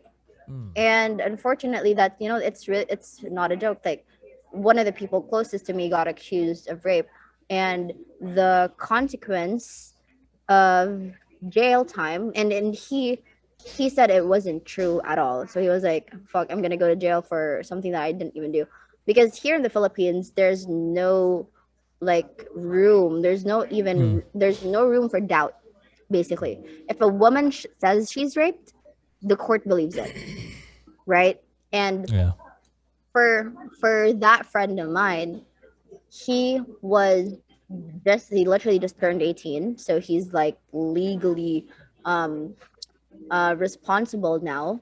And the the consequence for that was so basically a family member accused him of raping her. Oh wow. And yeah, the consequence for that is like reclusion perpetua, which is a lifetime in jail. So you get jail time for 40 years, and that's your life, 18-year-old, you spend your whole life in jail. So I guess, like, yeah, it's cool that, for a lot of people, they don't need to do that, but sometimes it can get like a little crazy and can go sideways Yeah, that really sounds like fast. a terrible, incredible injustice. Is there any burden of proof? Does the gal have to prove? No. Yeah, that seems entirely insane. Yeah, totally. So I guess the app, the sexual consent app, could, help out. I don't know how that goes. The Like to logistics. submit to the court that I have an app check mark here. Yeah. I got the OK cartoon. Yeah. Yeah, that's terrible. Yeah. I don't know how it is in the US, but here in the Philippines, if you're a woman, you say you got raped, there's no more chance for the guy to even prove otherwise. Yeah, out here you need some proof. I would say from like in the office setting, like if two people work together and the girl accused the guy could be easily kind of let go. I mean, you kind of have a weird story from the remember the Miller Ale House incident, and that wasn't even no sex. Yeah, but that's harassment. So harassment in this case is very similar, is treated similar in sexual. So in a workplace, a woman can easily accuse a guy of, of sexual harassment or harassment, and then you could be let go, and she had absolutely no evidence. But now once you get that to a courtroom in America, I think you have to have a lot of evidence. So in a workplace, it's pretty easy to hurt a guy, but take it up to the next layer in a courtroom, it's hard. It's both, one side needs to have a lot of evidence. So yeah, 40 years in prison takes a lot more lawyers out here. So I'll briefly summarize Emmett's harassment story so that he doesn't see. So now you're making the world think I harass somebody. Well, I'm trying to clear it up because I brought it up. So it was just he was working at maybe I need to block out the name of the. We need to block out my name too. So he was working at a restaurant, and then there was a female that he worked with. He would rarely see her, and on this odd occasion, it was like, I think something he said like 2 months, and he saw her 3 times, and the third time, every time she just by chance, she was grabbing something in a cabinet that was below, and he was just standing. And then so on the third time, he's like, "Hey, it's nice seeing you again, but hopefully we don't meet under these circumstances." Like he was just saying it like, I've only seen you 3 times in 2 months, and it just happens to be, and we're so busy, and you're there, I'm here. But you're messing up the story. I said you're always squatting. Oh, I didn't. Oh, but I said it's good to see you. You're always squatting. So then he didn't know that happened to be her last day of work there, and she was already, so she's mentally like distraught being her last day of work there. So by him saying that was like some type of needle on a camel's back. No, it's hay on a camel's back. No, the final straw. Oh, so she broke in a way mentally, emotionally, because there would have been no reason for her to ever say anything about what your comment was, but it happened to be her last day there. So emotionally it broke her. So I can't say that's what's happening. I mean, she went to management and accused me of making a sexual comment. But it would happen to be her last day of work there. Yeah. Too. And then so the manager was a dick and he fired me. And I was like, I didn't like this job anyway. So it was a shitty job. So I was okay with it. I was like, all right, I'm not going to fight to stay here. But so it was very unjust. Yeah. In harassment, sexual harassment and harassment in America, I view similar in that case at work. It's easy for a woman to get a guy fired, but once you take it to court, you got to have a lot of evidence. Wow. I mean, that's the weirdest thing is that it was her last day. Like what the fuck? So yeah, good thing I didn't need that job. Yeah, that at least there's at least due process there. Unfortunately here, I mean, lawyers, after you pay them $5,000, they're gonna tell you hey, if it didn't happen, I can prove it, but first pay me 5 grand. But not everybody can, afford a lawyer and pay them 5 grand just for an acceptance fee. And Yeah. it's unfortunate that there's no burden of proof at all.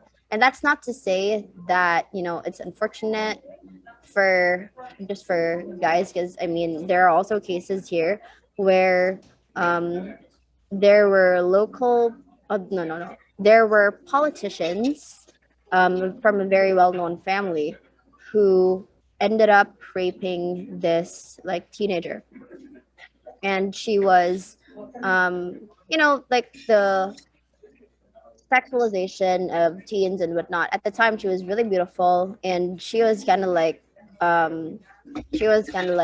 uh, Marilyn Monroe of her time, right? Like teenage Marilyn Monroe. Was she famous? And yeah, she was famous. Okay, gotcha. And yeah, so she was an actress and a model too. And there were politicians who got tried for raping her, and because they were in power, they like never got tried, never really got and never progressed.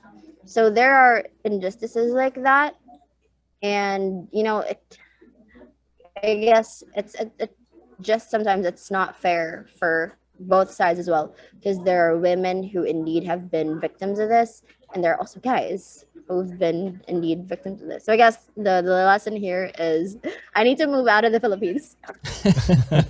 I would say there is some similarity in the U.S. in that our justice system is subject to money. If you got more money, you can buy more lawyers, and more money buys you more justice. So we're not that different in our court system here.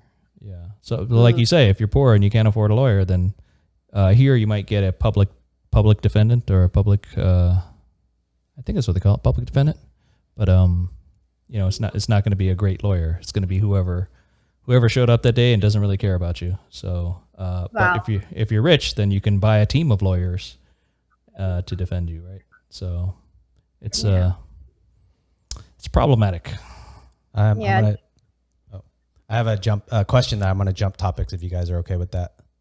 Yeah. So jumping to your social media company, give me an elevator pitch of what your company is.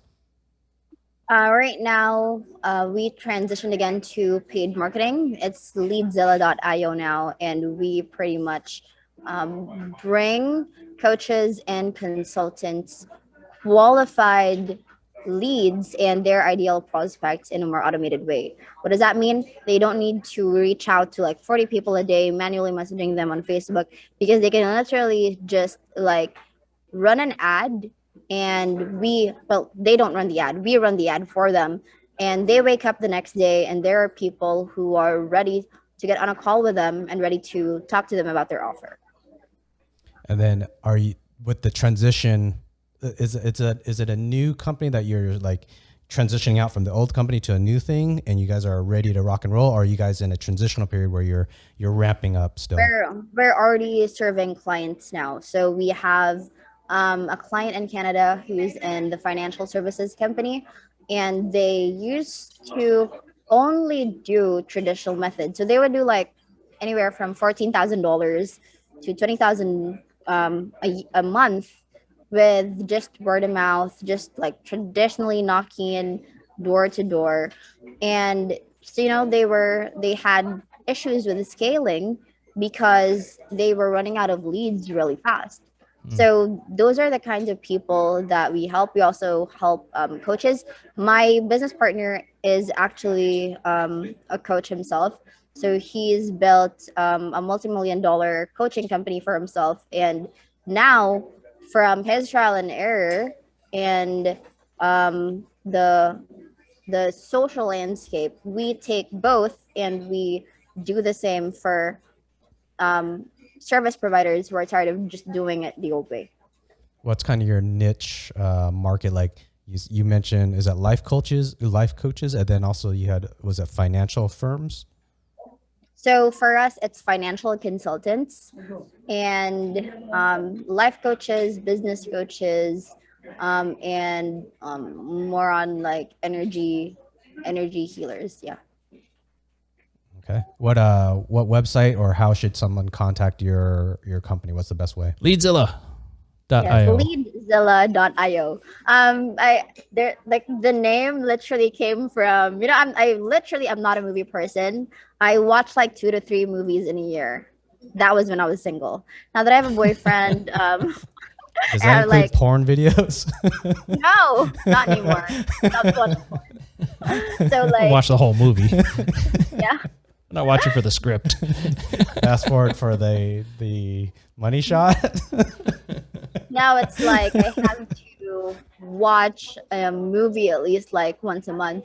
And that time we were watching like Godzilla with our friends. So I was like, oh, Leadzilla. Oh, I really like new name. Cool. Nice. Awesome. Yeah. We could jump back to the other stuff you guys want. I just wanted to make sure to get some information on Leadzilla. Why? What did we leave behind? Oh no, I segued out of, we were talking about, I don't know, we were talking about the legality of harassment and female and men in America and Philippines. I only harass women if it's hilarious. Is any of you like, are you guys married or in long-term relationships? Mm-hmm. He's in a long-term relationship. I'm married about 2 years into a marriage. Wow. Yeah. Wow. Well, how so is it like? So to talk about what you were mentioning earlier, like I met a gal that I wasn't planning to settle down. I was dating for fun, but we met and we just clicked, and we're both responsible, independent adults, and we make each other's lives better, and we enjoy spending our time together. And it's funny because you're right in that a lot of people are looking for resources or support, even if it's subconsciously. You're thinking, can this person take care of me in some way, right? But what made me so attracted to her is that she's fully capable to do whatever the fuck she wants on her own. She doesn't need me one bit. The fact that she chooses to spend her time with me is really fantastic. So we're attracted in a very mutually respectful, equal way. So that's kind of my weird mental space. It's not normal. Right. It's not weird. I've heard other guys too who would rather that they have a partner who could pull their own weight. But what makes me curious is, what is it that you're attracted to? Is it that she doesn't need you, or that, oh, thank God I don't have like extra financial responsibility on my shoulders? I'm attracted to her for who she is. She's fully capable, right? She's awesome. She's a badass, right? She's athletic. She can do whatever she can do anything she wants, she's not incapable in any way. So that is kind of the core of what attracts me to her as a person, right? Of course, there's always physical attraction. I think almost all partnerships have some element of physical attraction, and usually start there, right? You don't want to start with somebody you're not physically attracted to. That's a tough starting place. For how many years have you guys been together? Shoot, I'm going to get in trouble. I think it's like 13 years now, somewhere in that ballpark. Yeah. Whoa. So yeah, time flies when you're having fun. Wow. That's crazy. What do you think made you last that long? Because we're not trying to turn it into something else. We're not putting unspoken expectations on each other. We're not doing the American traditional monogamous marriage with all of its rules and unspoken things, so we're not busy trying to do what everybody else is doing. A lot of people try to fit into society and do what other people are doing. We're not doing any of that. We're just like, hey, I like you, you like me, let's spend our time together. That's great, right? So there's no insecurity. There's no, a weird thing that happens in the US is when people get married, they change dramatically, because now I'm married. Now my life's different. Now I'm tied up. Now I'm secure. Now I don't need to work so hard to attract my partner. Now I don't have to worry about my partner leaving because we're married. And now there's a trap, right? So there's all this subconscious mental calculation that happens, at least in the US. I'm not going to speak, in the Philippines, but it seems like here that, marriage is a kind of an old fashioned institution that people are carrying on for whatever reasons. If you want to go way back, does marriage make sense before farming? No, it was a bunch of cavemen running around doing caveman stuff, right? But once you have farming, you have this is my land and these are the crops I'm growing. So I'm very concerned about whether these kids are mine because I want these kids to take care of me with these crops when I get older. Right? So when I'm not able to work the fields, I want whoever's working these fields to feed me.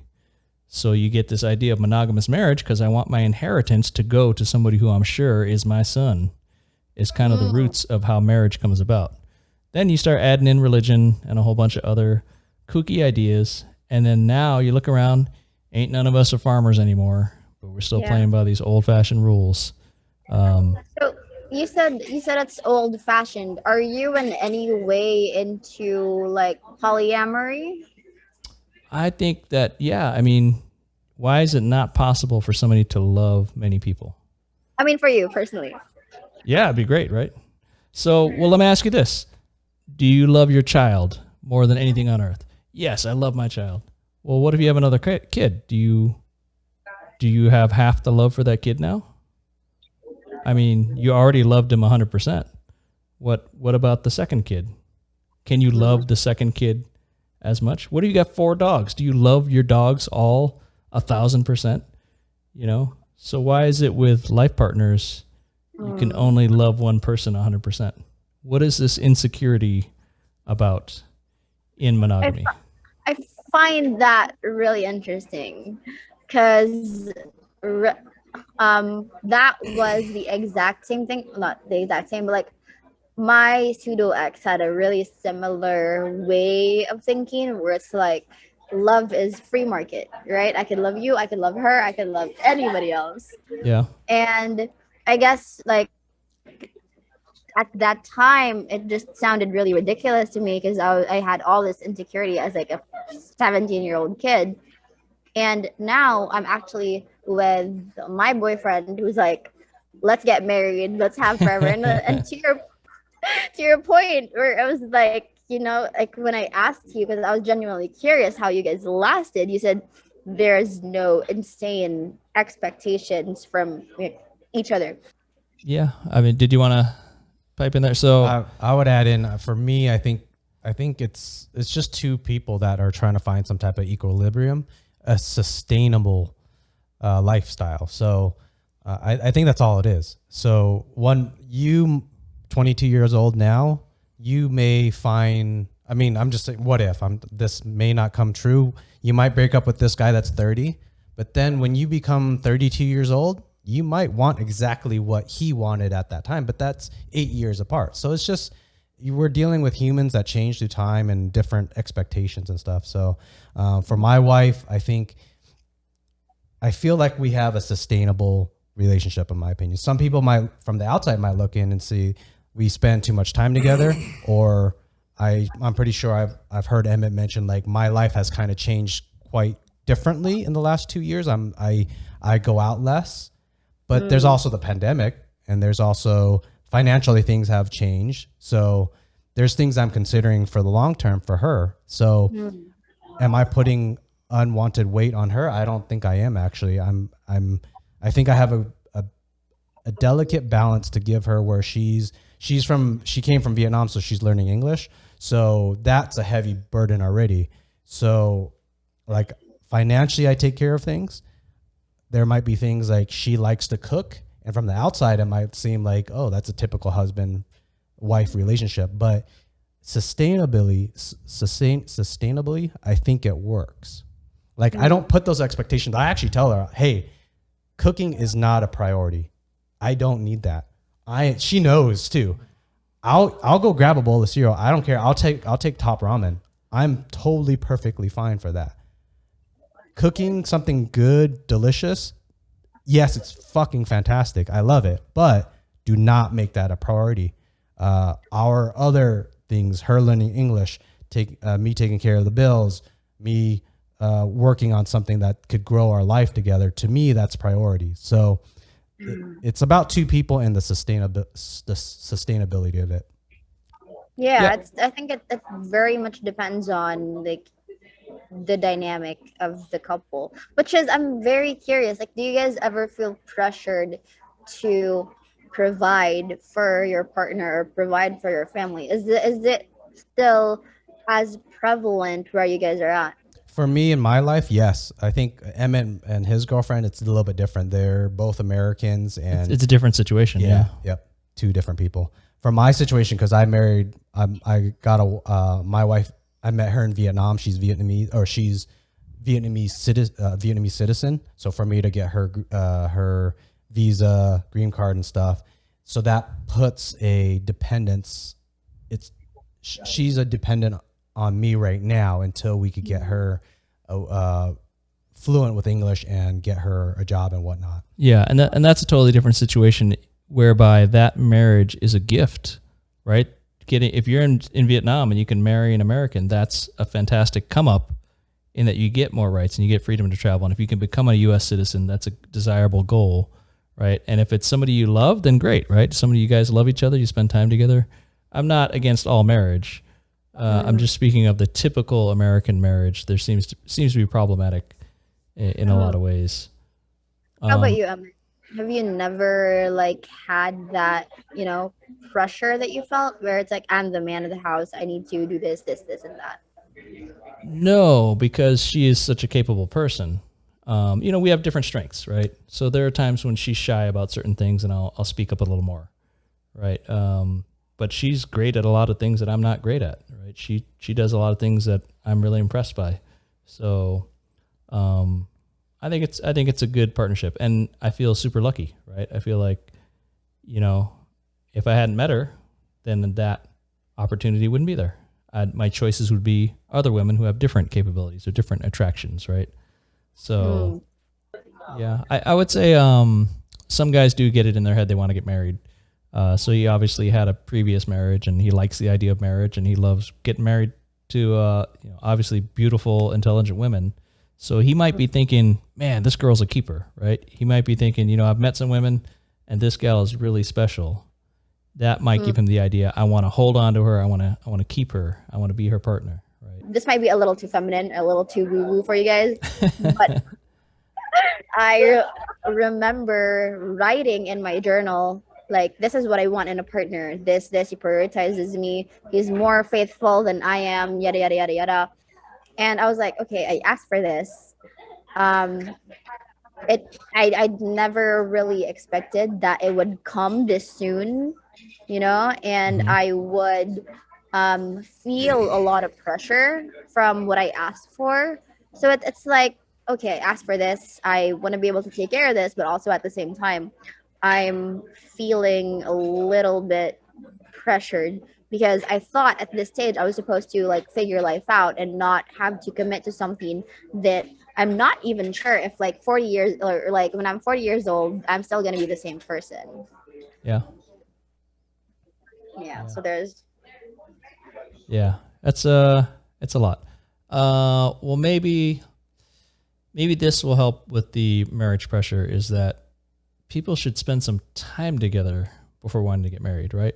When I was 18, I was ready to marry a supermodel in a heartbeat, right? Yeah. So you're willing to trade and make that commitment for nothing, right? But if you get older, you should be okay being partners with somebody for a few years before you think about lifelong commitment, right? Because if you met somebody for 2 months and they want to marry you, then that's us. Oh, well, I would say in most cases that's probably a little bit soon to decide whether you know somebody or not. It's hard. It's hard to make a lifelong decision based on a 2-month trial, right? You don't get to see that person at their best and at their worst, and during the most trying times and through different situations. You don't know if they're going to stick by you if things get rough. You don't know how they're going to react if this situation comes up. So I would recommend, if you're going to seriously consider marriage, you should probably know somebody for a couple of years. I mean, yeah, you guys have been together for 13 years, right? Are you not believers in marriage? What would be the benefit? I mean, there's actually some legal reasons. Legally, yeah. Yeah, there would actually, we think about it for tax and legal benefits. Very practical. Yeah, but I mean, it's weird. We should have done it already, but in principle, we say, well, this is stupid. Now we're doing it for the wrong reason, right? not because we're trying to follow these old religious rules. So I don't know. It's confusing for me to love her and think she's wonderful, and to say I'm philosophically against marriage, because it usually doesn't work. Right. Wow. So if I look around at married people, do they look happy? You know, do they look happier than me? Does it look like, do I want to trade shoes with all the married people I know? Most of them are complaining, right? Yeah. Yeah. So But you guys are pretty much already married. It's just like, I guess marriage brings a lot of baggage into a relationship, or like at least the concept of it. What do I know? Are you ready to have 2 kids? Jesus, no. It scares the bejesus out of me. I'm just like, what? It should. Yeah. Yeah, dude. Like, it's just like I can't. Like diapers and whatever. I'm like, fuck. Let me just like travel the world. Yes. I'm very interested in like your love story with your wife, Liem. Like, how did that happen? Because she said she was from Vietnam.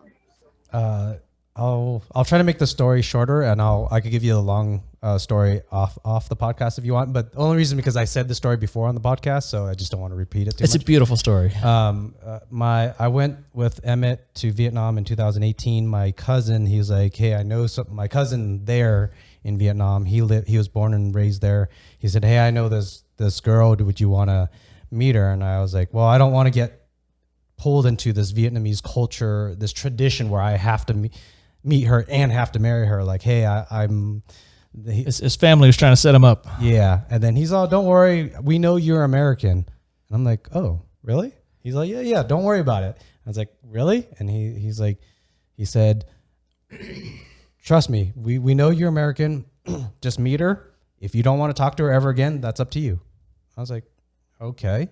So I went to meet her, and I had she's actually manning the cameras right now. Watch what you say. No, I'm kidding. And I had no intentions of, I didn't have intentions of taking it further because I was afraid of the Vietnamese tradition. So I met her, swapped phone numbers, and it was about 6 months where we were just texting back and forth, and I didn't really take it serious. And then I had something in my life, some family drama that brought me to a very low point in my life. And I text her and I was like, hey, I'm feeling kind of down. Do you want to talk? And she was there. So it just was the right time.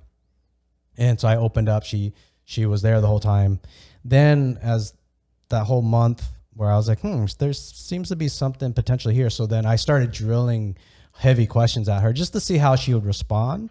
And I guess I may want to end the end of the story. I may want to say, for me, it's easy to fall in love with someone that loves you. You don't have to like have these starry eyes and look at somebody and like be like googly eyed and love them. Some crazy romantic story with horses and castles. So while I was texting back and forth with her, I kind of noticed she really seemed to care about me. So I started answering heavy questions just to see how she'd react.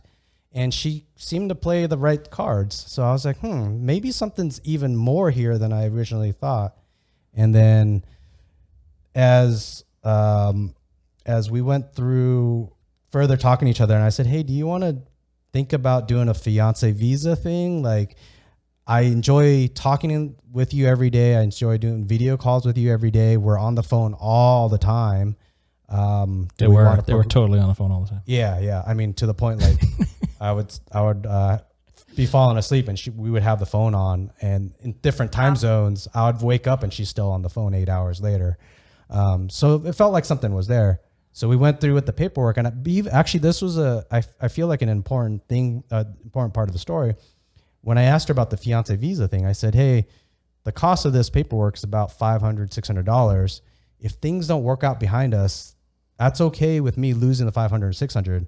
Are you okay with that? What I'm saying to you when I told her, so this is a trial. Like, on paperwork, this seems very serious, but for us, we've only known each other for 6 months at that time. You know, I can attest that Liem and Jung truly love each other, and they're a real It's a real deal. I mean, they live with us, and Well, I mean, and then also you could hear it through the stories. You could already tell. Yeah. But through the paperwork, so we put the paperwork together and did everything legally. But I told her, hey, to us mentally, this is still kind of a trial. If things don't work out, then we lose this $500 and then the plane ticket flight and this and that.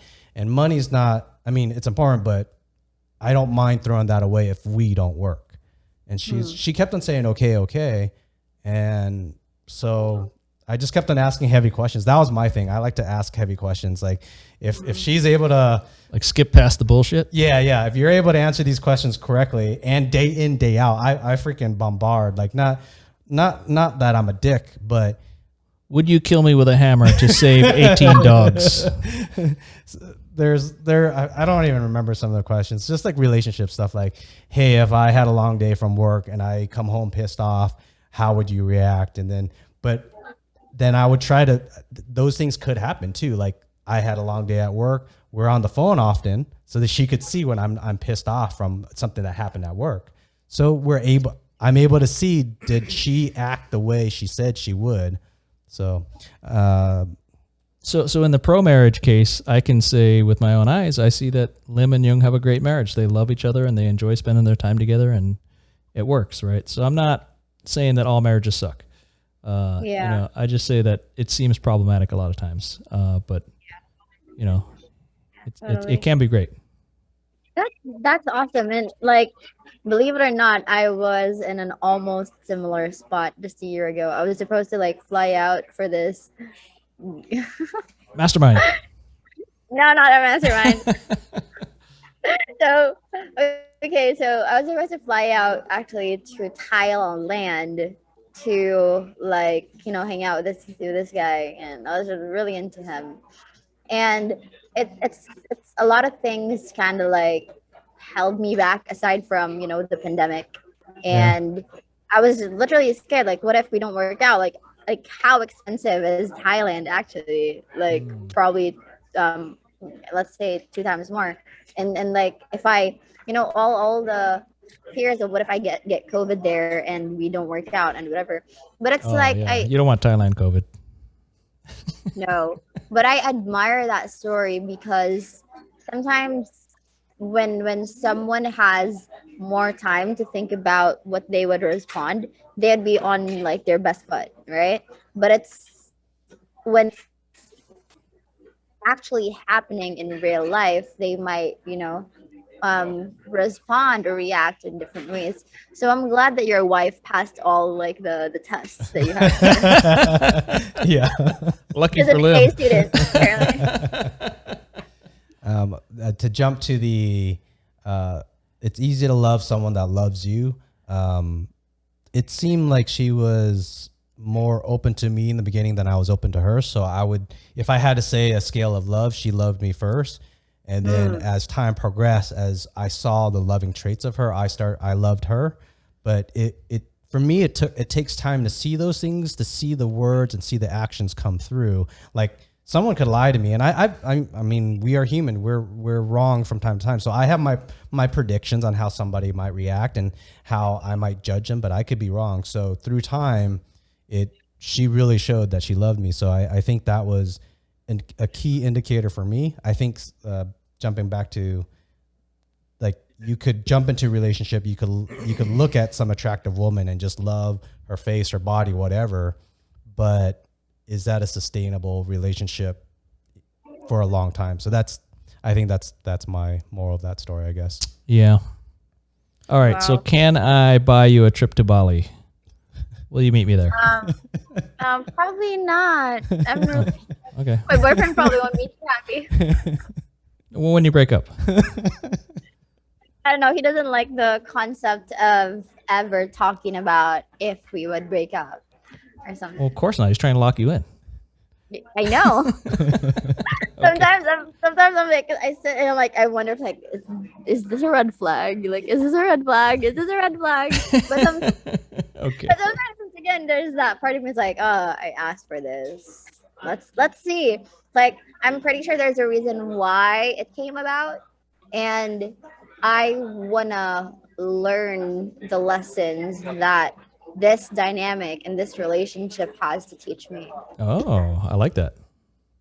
Yeah, actually, I wanted to say that actually, while you guys were talking about relationships, I think important thing for me in relationships is learning about myself. I think often people talk about, like you mentioned earlier, how your girlfriend is to you in your relationship, but to me, it's that girlfriend, that partner. What am I revealing about my characteristics? What am I evolving into?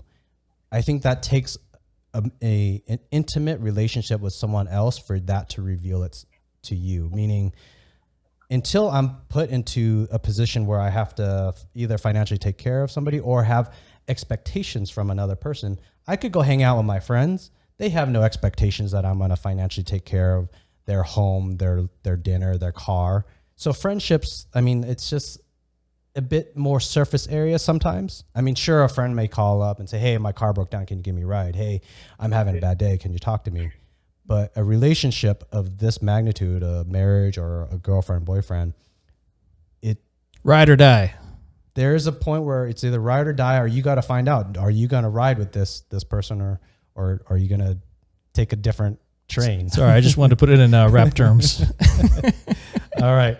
I'm going to take us to the final question section because Are we out of time? Running out of time. I enjoyed talking to Angela. Yeah, I did too. Okay. First question. What great daily habits or habit do you have? Easy, such an easy question to answer. Meditation, meditation, yoga, and journaling. I had the logo for my social media marketing company. I actually got while I was meditating for 15 minutes, and that has generated me like $150,000 in revenue in like 1.5 years. And now like things are just coming to me that don't come to me until and unless I'm with myself and just, quiet. Yeah, let's try a harder question, Liem. Next question. What do you know or think of cryptocurrency? Oh, I have invested in like crypto and then I sold it way before it skyrocketed. Not about it. I wish I did sell it for like good reason, but now that it's like above $30,000, $40,000, I wish I held on to it. The one that got away. What's stopping you from buying more cryptocurrency today? I guess now I'm waiting for the big dip. Once again, there's always that like dip, and I was like, and when it dips, I'm like, okay, let's do this. It's down right now. It is. It's down. Our cameraman, he's Thai, so he's enjoying that you brought up Thailand quite a bit, but he's saying the dip is now, so buy now. That was his hand signal. No, well, but so I'm gonna check that out. Here's the other trick that comes with time on Earth and years watching markets. You can't ever predict the bottom, so just buy when you can, and in the long run, it'll go up, right? So any appreciating asset. So I guess for me, it's like I love the concept of like having something that just grows, whether I'm sleeping or like pooping in the bathroom or whatever. But I guess I take long poops. Yeah. So my money can grow more. It's like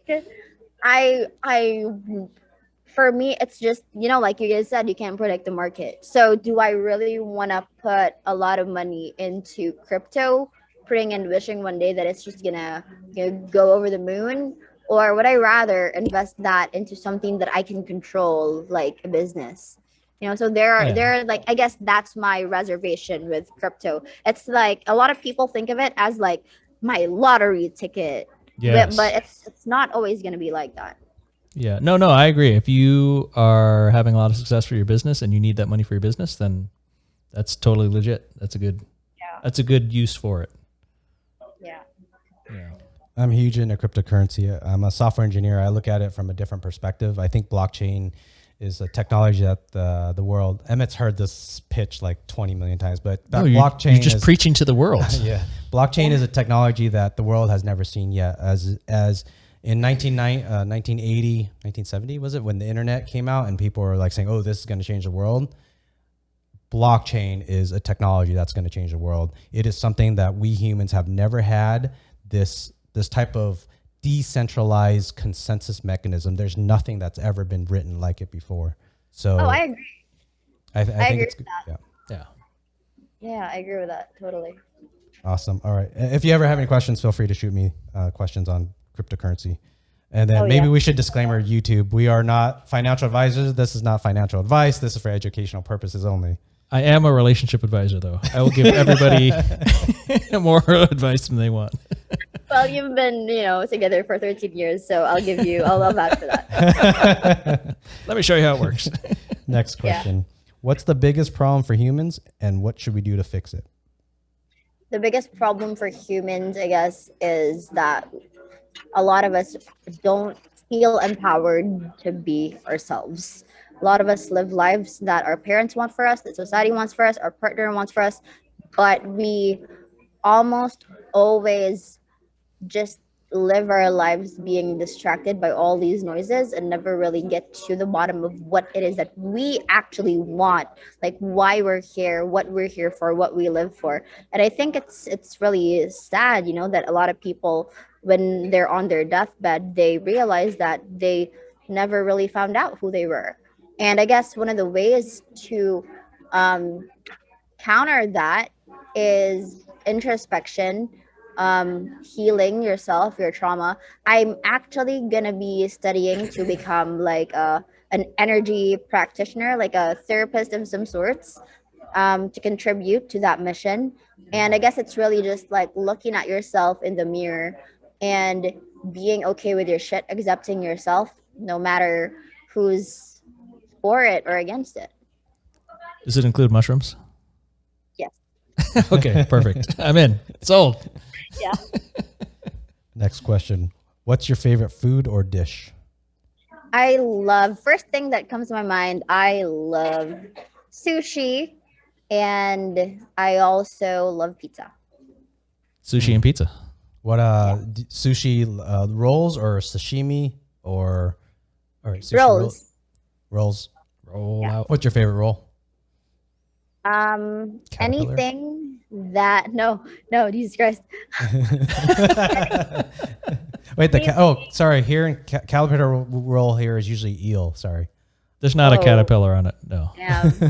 Anything that is not dry. So I hate sushi that's dry. It's like, it's not even sushi, but then sushi that has like cream cheese or mango or, all that yummy goodness sauce. Like that is legit sushi in my eyes.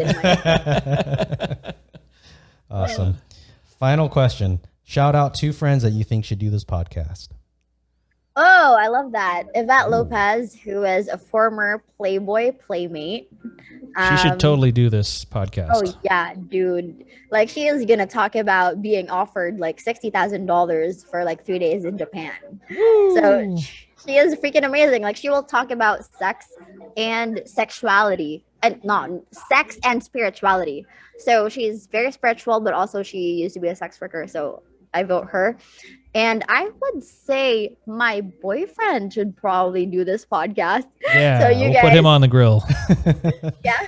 So like whatever, from discussing his like marriage to being a porn writer to being a missionary to building a $4 million company in the last couple years.